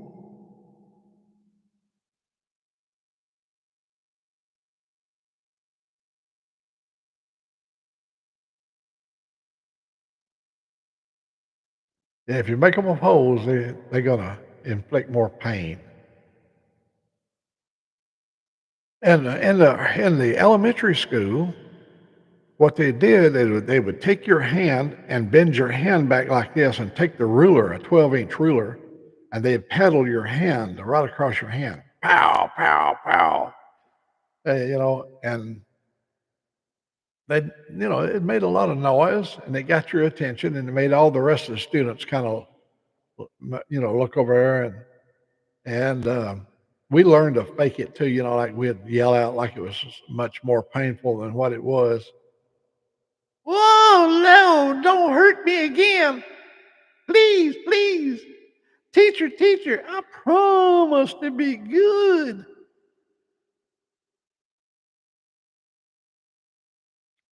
They'd heard every story already. Yeah. My first lesson in aerodynamics, we got a ride in a car, and back in a long time ago, people rode in cars. They rolled the windows down in the summertime, of course. And my uncle was talking about he was in aviation, and he was talking about aerodynamics. And he said to me, he said, stick your hand out the window and you can feel the dynamics. You move your hand like this and you can feel the pressure. And so that he gave me like a kind of like a real genuine get the feel of aerodynamics with your hand out the window. And he was kind of a guy that would take the time to teach you something. He made all kinds of innovative things for his kids in their backyard. They had one of these wheels where they would go around and around, and about 6 people could get on it, carousel. And it had bars that you could hold on, and you'd run along the outside of it. And when you got it going really fast in the circle, then you hopped on and held onto that bar, and you went around and around. Well, about the time you got hopped on, the bigger kids would come with longer legs, and they would get you going so fast that your body would fly off, and your hands would hold on to the bar, and they would spin it fast enough they could actually pry your hands loose from the bar, and you'd go flying and tumbling out through there, and you usually end up crying with a skint knee or a scuffed up elbow or something.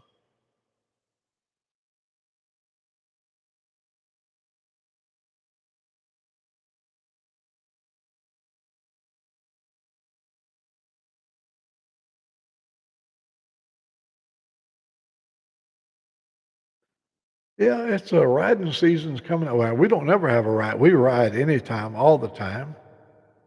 I don't I don't like to go out when it's raining. I prefer not to be riding in the rain. So I don't even have rain gear. Um, but I know people that ride all the time in the rain. What does grace mean to you? Grace would be to say grace. Are you referring to biblical term grace?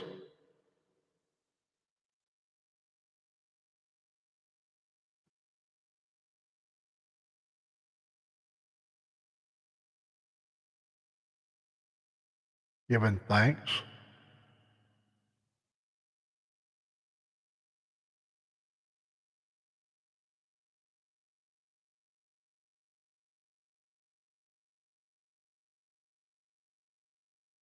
Oh, heck yes. When you were young, you had legs like coil springs.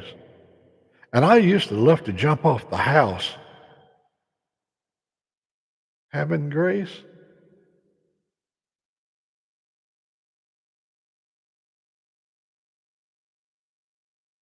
I guess, would be a house full of healthy children. That would be grace to me. And then we were very fortunate. I have a lot of children, and all of them are extremely healthy. And my mama had a lot of kids too.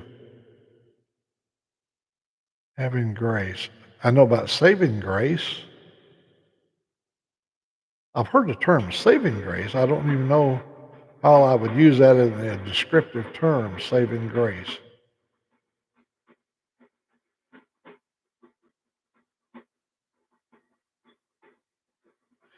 Jumping off the house, when my uncle came home from the war, he was a paratrooper. He parachuted into Normandy. Um, and that's how he got into France, by parachuting in. And so we took my mama's bed sheet that she had made, and we got one of her bed sheets, and we tied ropes around the corners, and we folded this thing up and fixed it to where we could jump off the house with it. But unfortunately, it would open about the same time you hit the ground.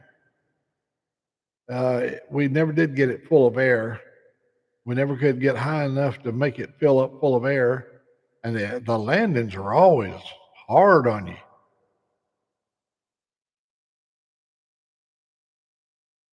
One of my sons put in 22 years in the Army, and he did over 1,500 jumps. He did things such as halo, high altitude, low opening. Maybe it's halo or high low. Halo, I guess it's called. They would jump out with air packs, and the chute would open at 750 feet. And they would do the tuck in. They would put their hands down to the side, they point their head towards the ground, and they would fly down from 31,000 feet. They'd fly down to get to lower altitude quicker. And yeah, they jumped up in Nome, Alaska, 60 below zero. And he said when the canopy opened, it was like an explosion. It went boom, had a huge sound to it. But he said it was on a pitch black night in Nome, Alaska. It is a beautiful sound to hear the chute opening.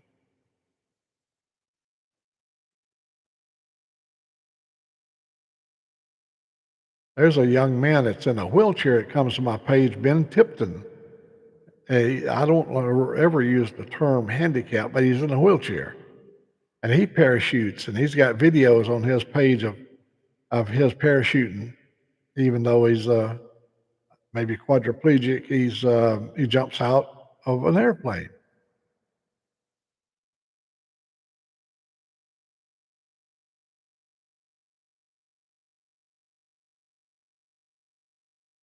So, Sterling, will tell me, having grace. Tell me about having grace. Maybe I've never had grace. Maybe I haven't done it properly.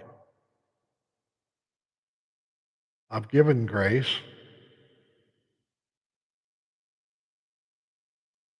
What did I miss out on, Sterling?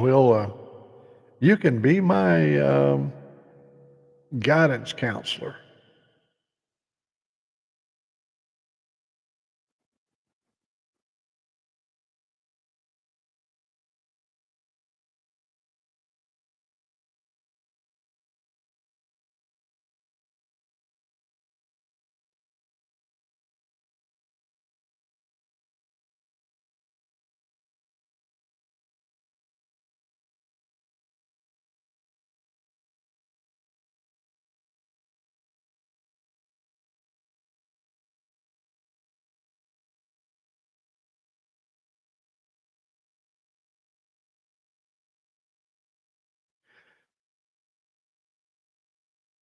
I learned a lot from my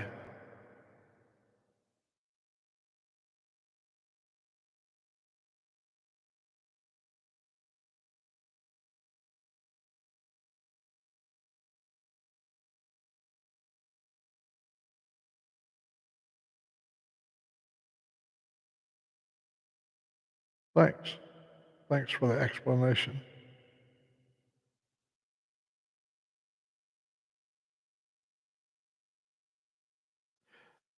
I could be perceived as a good person or as a bad person, depending upon how you're looking at me, how I've had people that work for me and they saw me as a good person to work for. And I've had people that worked for me that hated me and hated to even see me come onto the floor because it was always bad news sometimes for them. Oh, you was told to accept grace.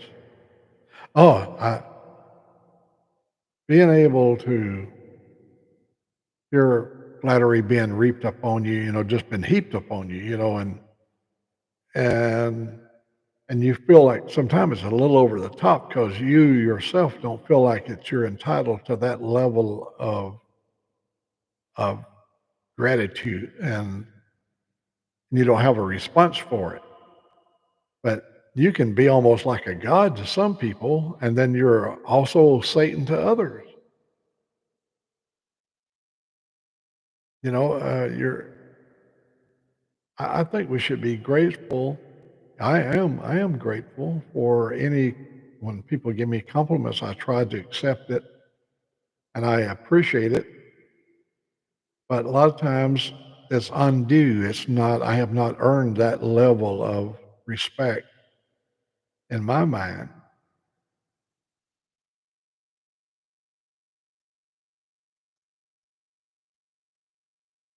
But we're just human beings that make human mistakes.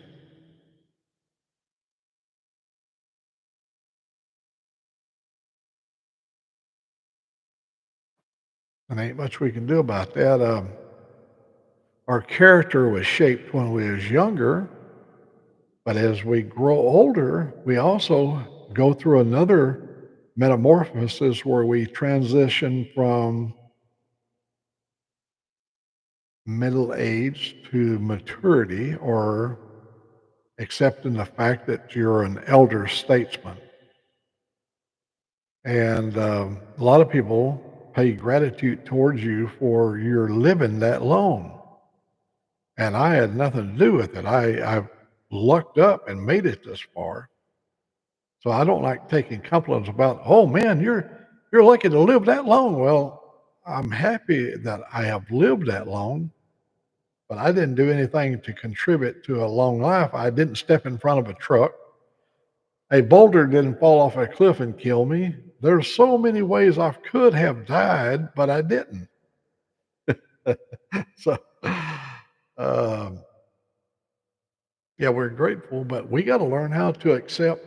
See, I told my sister when I was talking to her yesterday, I've never been 85 before, and I'll be coming up on 85 in June. So I've got to prepare myself how to behave at the age of 85.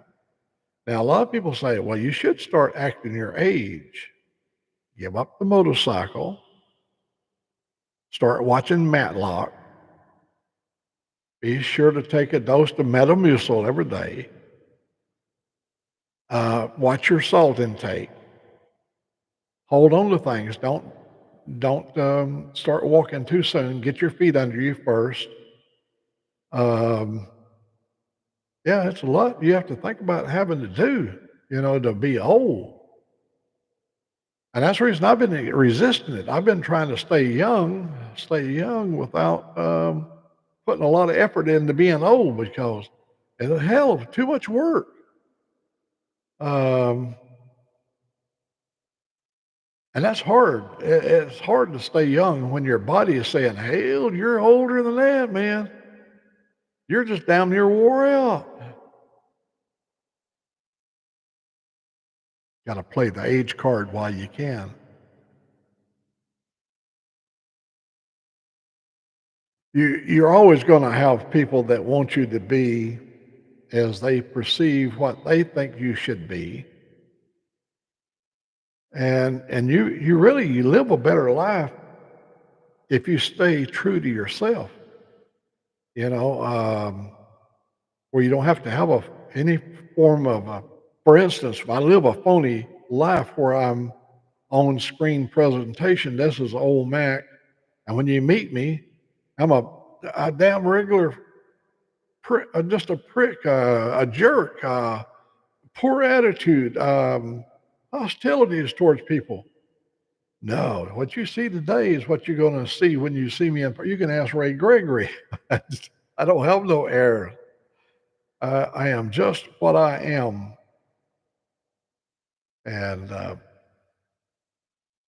and it's been enjoyable.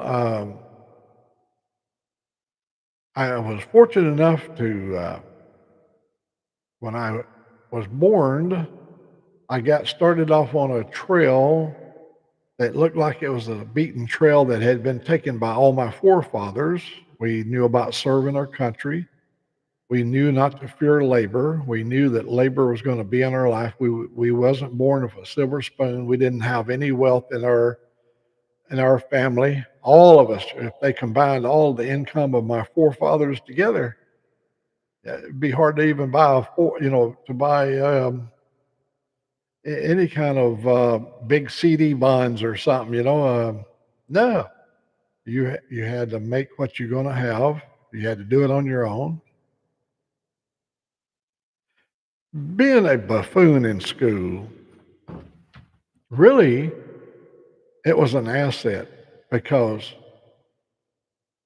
not only did it make other students relax when you're the clown, the comedy that you would bring, they're under a lot of stress of being the best that they can be. And then a guy like me would come along and he had a light attitude towards everything, but his mind inside was absorbing the lessons of the class, but it was also able to bring out humor in the class. And I enjoyed that. I didn't mind being the class clown. And you can't help thin skin when you're a class clown because you're putting yourself up to be um, criticized or put down or made fun of for being the class clown. A lot of times, a student will use the class clown thing to escape the reality of life itself, living in a world that he'd created through comedy versus the real life that he has after he leaves the school. The laboring community of the coal mines and all the drudgeries. You walk home from school and you see the ambulance in your community, and you know that there's somebody in your community has either been killed or died that day.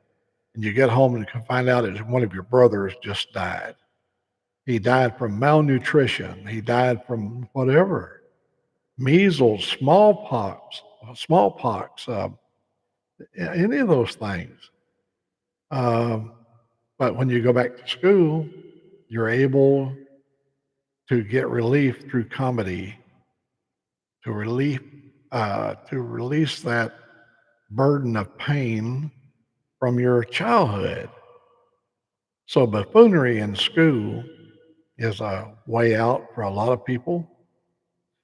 and it provides relief for students that's under a tremendous amount of pressure of achieving the highest level they can, and just for a moment they found a moment to laugh in, and a breath of air is taken in, and then they can go in and get deeper into their studies. Buffoonery is a necessary tool in the class. If you have that ability to bring forth humor, it's just like a credit within itself. It's an art to be able to do that and still be educated, be able to absorb and learn what they're trying to teach. In mathematics, I excelled in mathematics while I had fun with mathematics.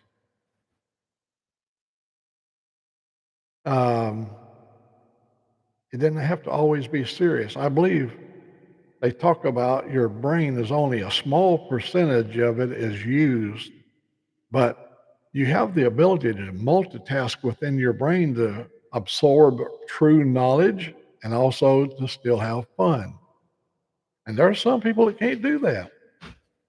You're blessed. You're blessed, Sterling. Well, you are a guy that are quite knowledgeable on many subjects, and yet you can make people laugh and get relief listening to things that you say and do, and knowing the talent it takes to put all that together.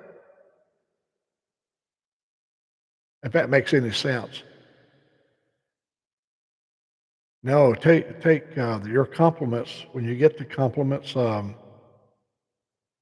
Just just deal with it. Yeah, I think it's more rewarding for someone to take the time out to pay you a compliment or let you know how they truly feel about you, as never know what your audience really thinks about you, how they, how are you perceived by so many people, especially when you're looking at a cross section of people from Asia to Australia and every place in between, and to be able to find a place that the level of comedy would fit in with their situations that they're living in their life and their portion of the world.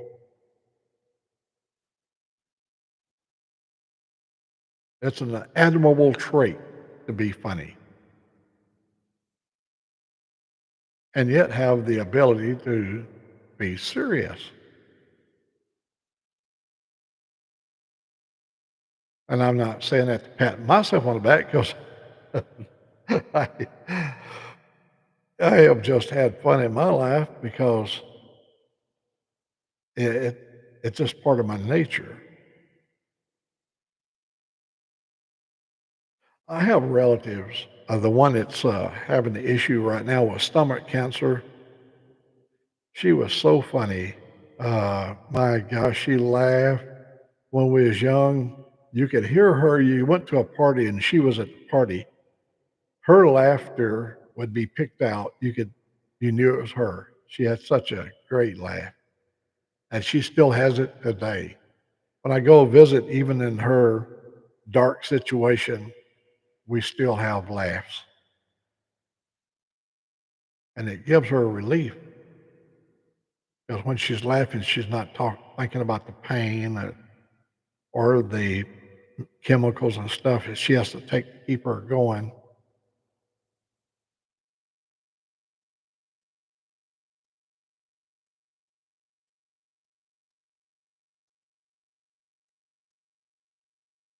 Frogzilla, you could never act your age. Reason being is you, with the name, for instance, Frogzilla. You know, that's just funny just calling your name out. That was like sick bastard. You wouldn't think of a serious when you talk about sick bastard. Look how easy he laughs. Look, he's just full of happiness, even though he has some bad situations going on in his life. He He can talk about being forced to leave his house and all that stuff and still be able to laugh. Or Sterling would probably say it was chemically induced laughter, but he's still laughing.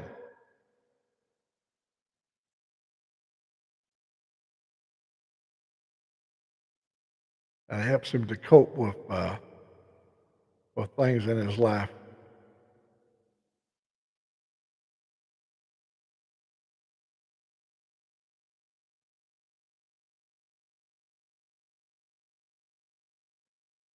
I had a lady, she came to, I was sitting on the board. I used to be on the board at a college in Washington State. I was on the board for 6 years. After I graduated, I went and they invited me to be on the board, and I did for 6 years. We got to meet some really interesting people. And there was a lady came out from MIT, and when I s- when I had a microphone just like this one right here, when I started doing my presentation, she spoke up or raised her hand and whatever, and she said, "I have a question for you." She said, I have a thing about dialects and stuff," and she said, I bet you I can pretty well pick where you're from your dialect." And she said, "Do you mind if I would demonstrate it?" I said, "No." She said, "Let me guess, you're from the South." I said, "Yes." And she said, "What part of the South?" And I said, "South King County." That's where I lived, in the southern part of King County. She said, "No, I mean a little bit further south." She said, "I'm thinking Mississippi." I said, "Hell no. We use Mississippi as a parking lot. When Alabama football is playing, the stadium is not big enough to hold everybody, the parking lot, so they use Mississippi as a parking lot just for the Alabama games." The MIT lady, she got the biggest damn laugh out of that. She got to be a star for a moment. And she was a doctor of physics.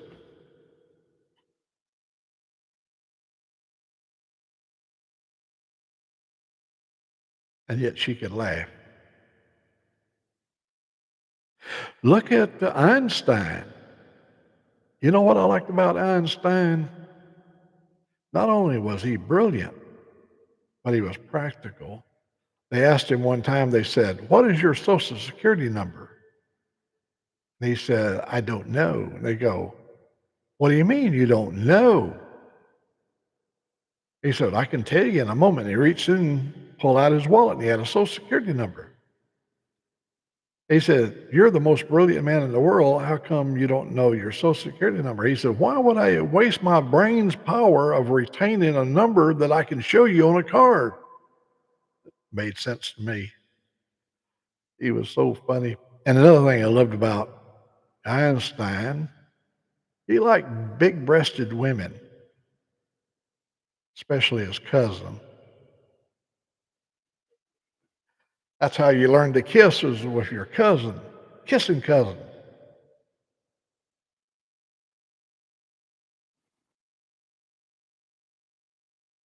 I bet y'all didn't know that about Einstein, did you?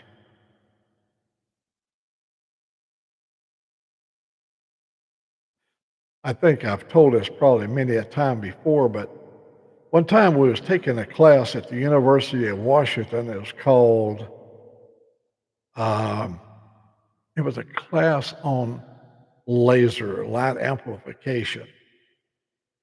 And the class, after we got so far along, they decided to hook us up to Sao Paulo, Brazil on a T1 connection, and they set all the equipment up, and they hooked us up to Sao Paulo from the University of Washington. And Stephen Hawking was a speaker.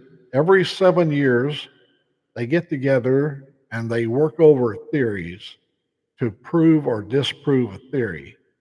And they were still working on the theory of relativity, and they was down there discussing all that stuff. And the reason they linked us up He is the foremost authority on light, the speed of light, light amplification. He knows all they are to know about light. And when he was talking to us, he had an interpreter. And this is before he was blinking his eyes and using the computer chip to be able to talk through his eyes. But he talked to us about if you ever wanted to see true history, go out on a starlit night, dark night, and look up at the stars, and you're looking at the purest form of history. Because the light you're seeing today, and when you look up at the star, that light may not even exist anymore. It may have already went out 1,000 years ago or 1,000,000 years ago, but the light is just now getting here because the vastness of space, even at the speed of light, 186,000 miles per second or 300,000 kilometers per second, they're so far away, it takes light years for the light to get here. And it may have already supernovaed, it might have already went away, and it's just a dark spot in reality, but we're seeing the light that's coming from the deepest, darkest, from what they call the Big Bang Theory, from the time that before that, I supposedly there was darkness, and then there was light, and the light was good. And he was able to come up with that E equals MC square, and let there be light, and the light was good. The light was warm.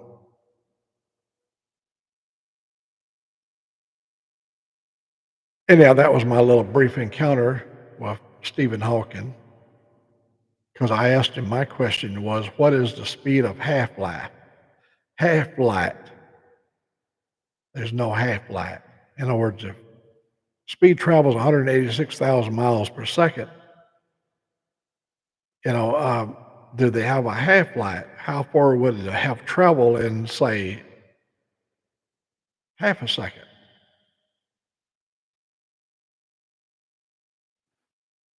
There wasn't an answer. He explained to me in the form of a Google cluster, ones and zeros. If you took a one and added 100 zeros afterwards, that would be a Google.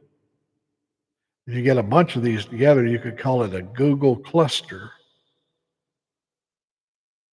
And when you start dealing with light and traveling at the speed of light, how far away something is, when you're looking at 1,000,000,000 light years, 1,000,000,000 years for the light to get here. As you can see, the light could have already died before, and even though you're still seeing the light, it already had burned itself out a long time ago.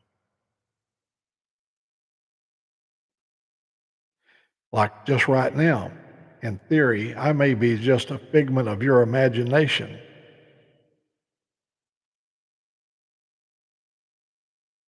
Old Mac may have already expired, and this is AI.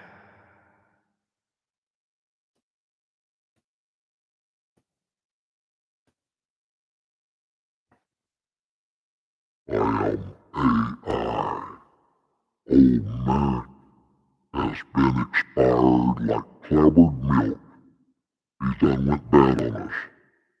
He's no longer here. Only thing that existed today in 2025 was recorded 9 million years ago in a galaxy far, far away.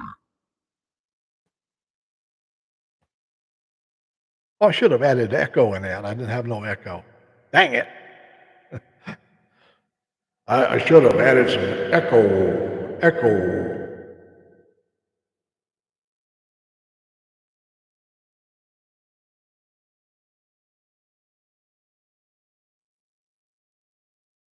Frogzilla ain't buying none of this.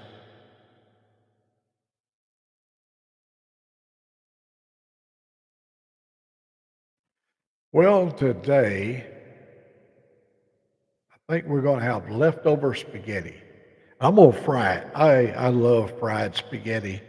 We had spaghetti yesterday, but we had enough left over for a meal today. And I've got bacon grease, no, not bacon, fried Virginia ham grease in there. The ham was fried in this, this beautiful Virginia sugar cured ham. And I'm going to put the spaghetti in that ham grease and fry it for lunch. Ooh, it's going to be good.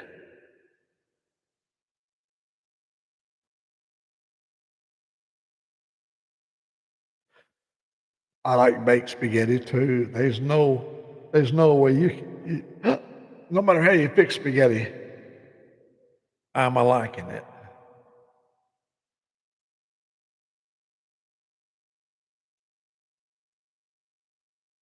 Pasta, we eat a lot of pasta here.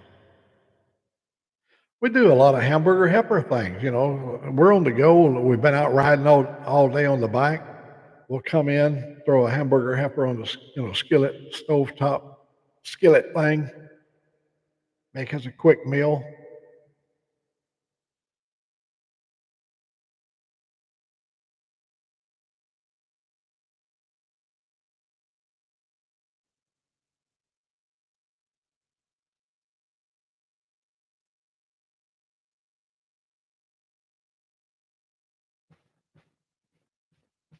Ooh, I got doggy hair all over me. That little white dog. I was holding him this morning. He likes to get up, sit in your lap. I fed him some of that sugar cured ham. Oh, he loved that.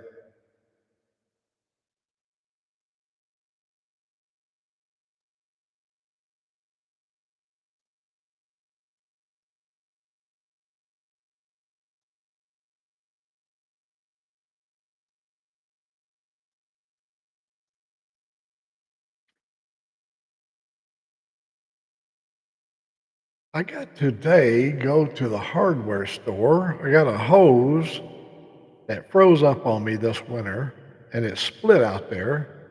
I got to cut the end of it off and put a new end so I can put my spray attachment. Every year I say I'm going to buy myself a pressure washer. And so far I haven't got a pressure washer yet, but I did yesterday once again went on and looked up pressure washers. Because I go to wash my bike, I go over there to one of them things where you put $5 worth of quarters in, and you just barely get your bike soaped up, and you just barely get it washed before your $5 is up. Then you got to go put another 50 cents in and whatever. So um, I still got some coffee left.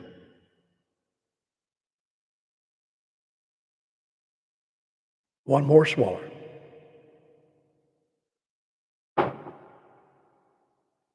had to look in there and make sure a stink bug did not get in my coffee. If you open that back door, now right now they're pretty well gone, but there's a period of time when the stink bugs try their best to get in the house, and they'll if they get in your coffee and you swallow it and you feel a lump go down, you know you swallowed a stink bug. So I've never swallowed one yet, but I just assume it would be gross.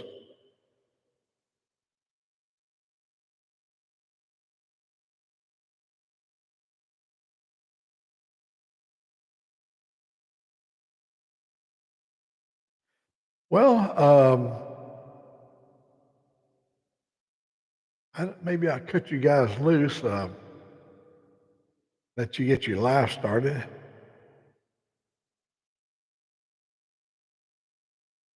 Ooh, I saw my dog pick up a stink bug, and he bit into it, and it let out it spews us gas out the back, and that's the reason they call them stink bugs. And he spit that thing out, and he circled it about 3 times, took his paw and tried to touch it with the paw, and I took and scooped it up and got rid of it. But he, and he loves to eat lizards. My dog will go out there and he'll grab. I mean, if you try to take it away from him, he eats the whole damn thing. I mean, he just eats it right up. I just can't see how he eats a live lizard.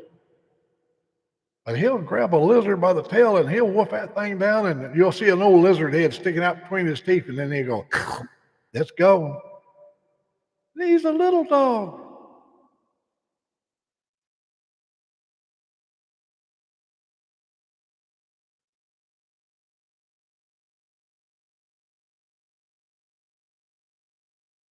I'll stay on for 10 more minutes. That gives everybody a chance to say their goodbyes or whatever. And we've been on for 2 hours and 20 minutes. And it's been good this morning. Glad everybody had the opportunity to stop by. And Nona Grace, I always love it when she's on because we've had chickens. We don't have them here. Our neighbors have got chickens.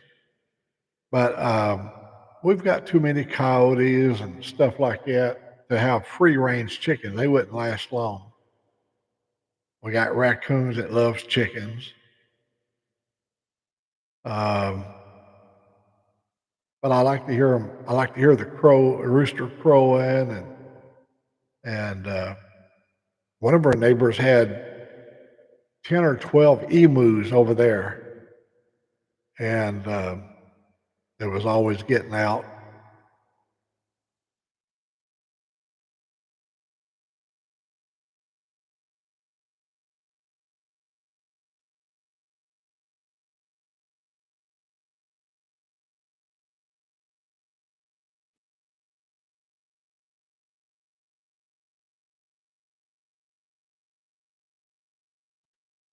Yeah, we got so much pollen now. The pine trees are they're fixing to get into full bloom. And my back deck back there just gets covered in the little things that comes off the pine trees. And my red truck turns yellow. And my Harley would be out there, would be covered in seat. Everything would be covered in dust, even though it's in the carport.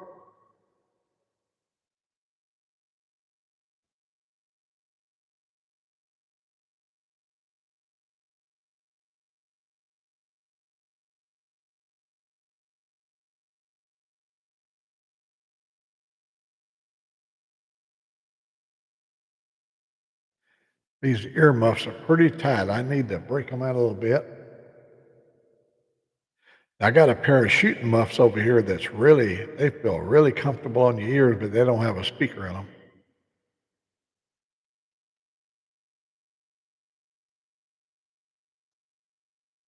Yeah, we live in pine country where there's just so much of that.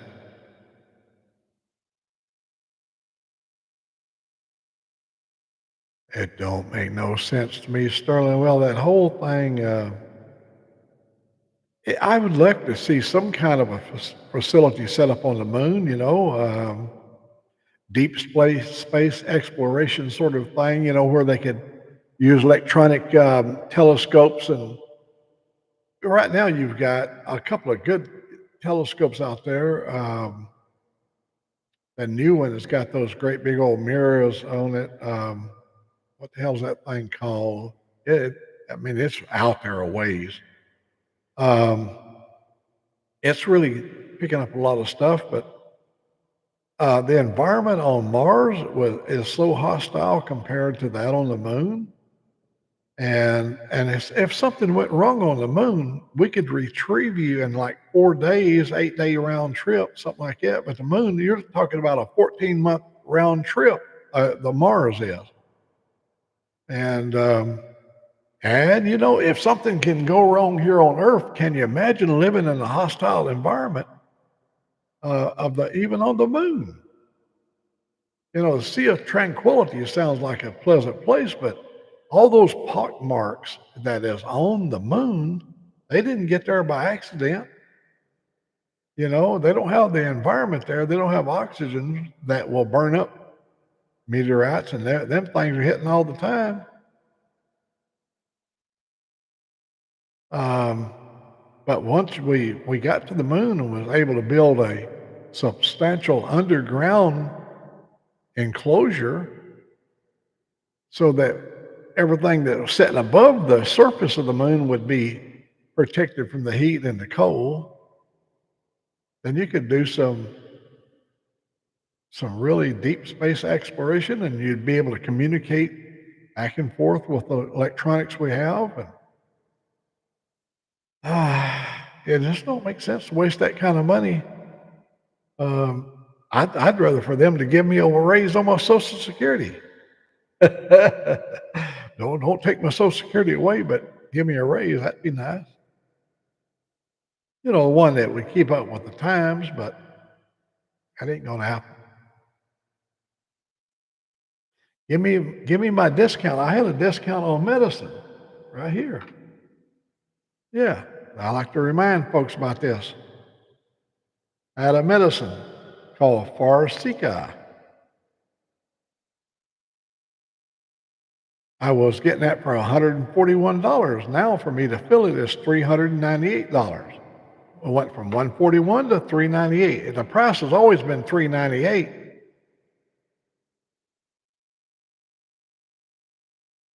300. It's always been $398, but we was getting a price break, and now we don't get that at all. $398 when you're living on a pension. Every one of those things count. That lost less trips I can make on the Harley, and I intend to live the rest of my life enjoying.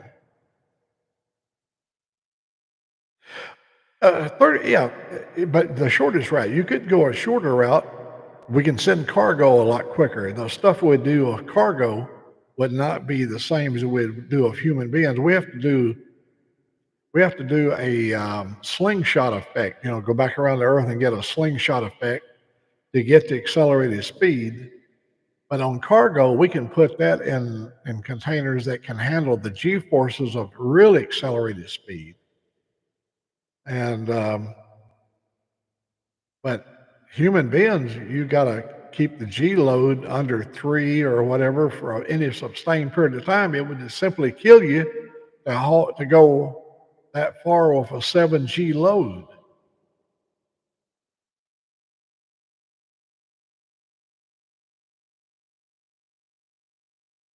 But from here to the moon, we can get there pretty quick, especially with the new rockets that we have.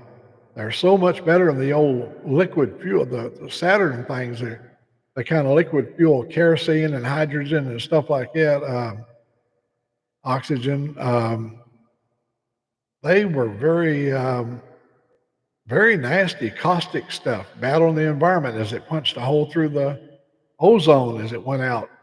It left a big hole in the ozone. And the new rockets they burn a different fuel composition and a lot more power than what we had back during the moon. Now the new trip to the moon is, you see everybody's going. India's been there, China's been there, Russia's been there, everybody's been there. And we got stuff there now circling the moon. Yeah, I'd say concentrate on the moon and get it. Yeah, American Adventures of Key Fob. Yes, sir. We're still alive, still a working, still a going.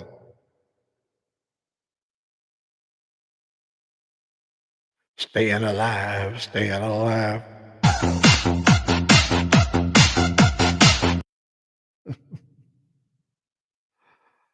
uh,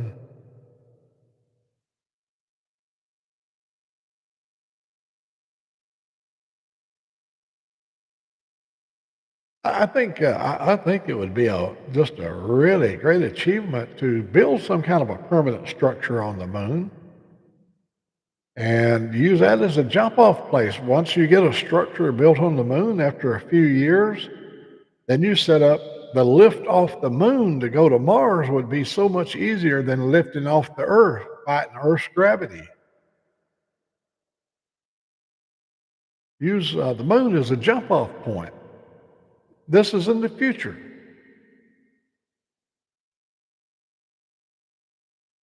You have Nona. You have things you got to take care of. You got animals and chickens and your doggy and I know we do too. We got a lot of stuff going on here on the farm. But Angelique, she's always busy running back and forth and doing things. And I spend my time right here on the computer talking to the good people.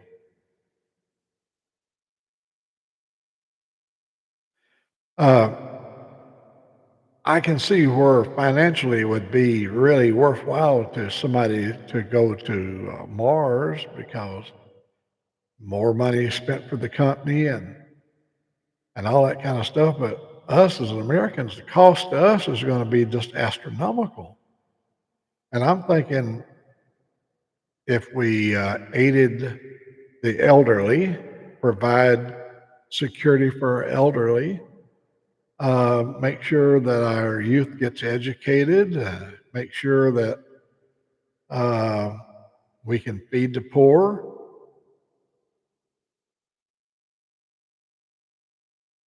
Uh, it's a good thing. That's what America, the principles of America was based upon the giving factor. Give us your poor, give us your, all the people when they come into this country was looking for a fresh start. We were founded with immigrants. And when we start going to Mars and stuff like that, sending mechanical explorations out there, that's one thing. When you start colonizing, sending human beings, we know it's a one-way journey, more than likely. But there's people more than willing and want to do that. But I think just let's get something good going on the moon. That's just my opinion. And after, say, a decade of being on the moon, and a decade ain't a long time, think back in your own life what 10 years was like. 2025, 2015. That's just 10 years ago.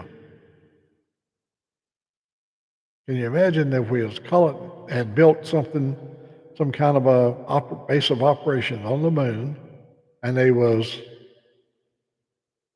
and if it's opened up like this International Space Station, once you got it set up, traffic could come and help to develop this colony instead of building a little colony over there. Because here's what would happen if China built a little colony over there in another basin, and Russia built theirs in another basin.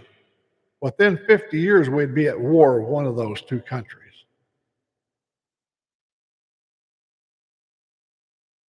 Especially if Mexico built right down below us. If Mexico built their little colony on the moon right down below us, we'd have to build the wall. And you imagine what it would cost? Because there's no Mexicans on the moon, and it would be hard. It would take, it would be a long time to build a wall there. And so you can see right off the bat, you want to build one colony, an international colony where we can forget the barriers of political, religious barriers, and build a community made up of like International Space Station, a community not owned by the U.S., but has a portion to play in maintaining and keeping the community alive, and all the experiments and all the stuff that could come off the surface of the moon would be owned by the world, not just owned by the U.S. or owned by Russia or China. It'd be an international community.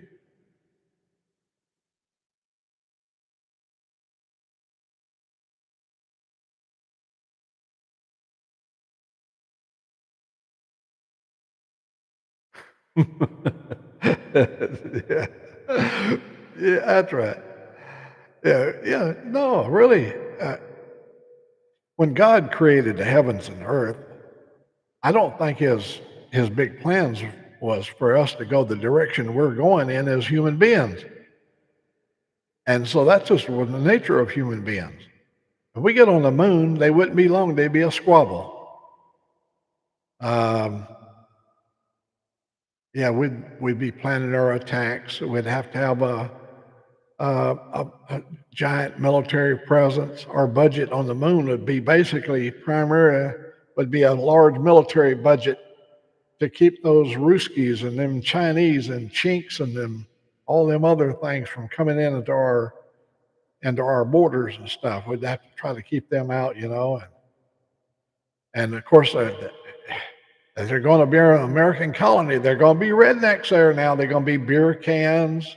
They're going to be Harley Davidson running all over the place, you know. And they'll have little oxygen tanks on the side, you know, so the engine can breathe. But they'll be like moon Harleys all over the place, you know. And there'd always be one of them crazy guys will have a two-stroker, you know, two-stroke bike on the moon, and they'd be smoking all over the place. And on a real nice, clear night, you go out on your back porch here at home, and you look up and you go, looks like them rednecks are barbecuing up there tonight. Look at all that smoke. And they're either barbecuing or somebody's riding that two-stroke again. If you listen on a clear night, you can hear it, wing, ding, ding, ding, ding, wing, ding, ding, ding, ding, ding. It would turn into oh yeah, it'd be something. And finally, I'm really getting up in age and everything, and my daughter buys me a ticket to the moon so I can go up and visit the Americas, the lunar America. And I land at lunar America, and they're out there protesting.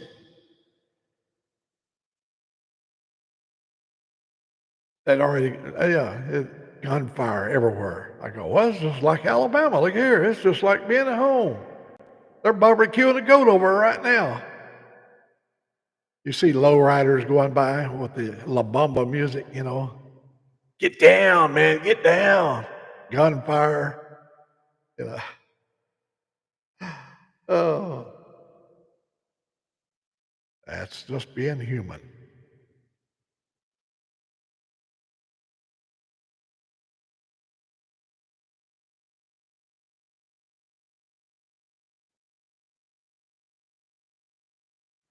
I wonder on the International Space Station, you never hear about them getting angry and upset or nothing like that. I'm sure they must have some little bit of conflict. Or can you imagine that woman spent all them months up there with that big head of hair she had? It was just floating everywhere. And you know good and well you'd be trying to eat your scrambled eggs there, and you get a big old hair, and you go, we know where that hair come from. They're floating all inside the cabin and everything. You know people's got to get cabin fever inside of a little place like the space station.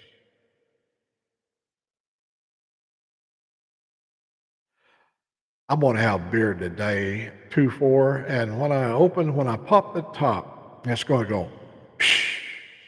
I'm going to be thinking about 2-4, and it's going to go in a frosty mug, and I'm going to have that with fried spaghetti. A tall, frosty mug of beer and fried spaghetti. Oh, it's going to be good.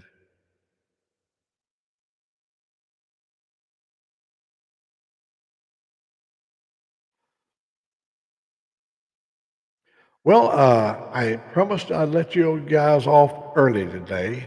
It's not noon yet, but it's getting close. And old Mac he's been on since 7 o'clock or 8 o'clock this morning. So old Mac is needing a potty break. And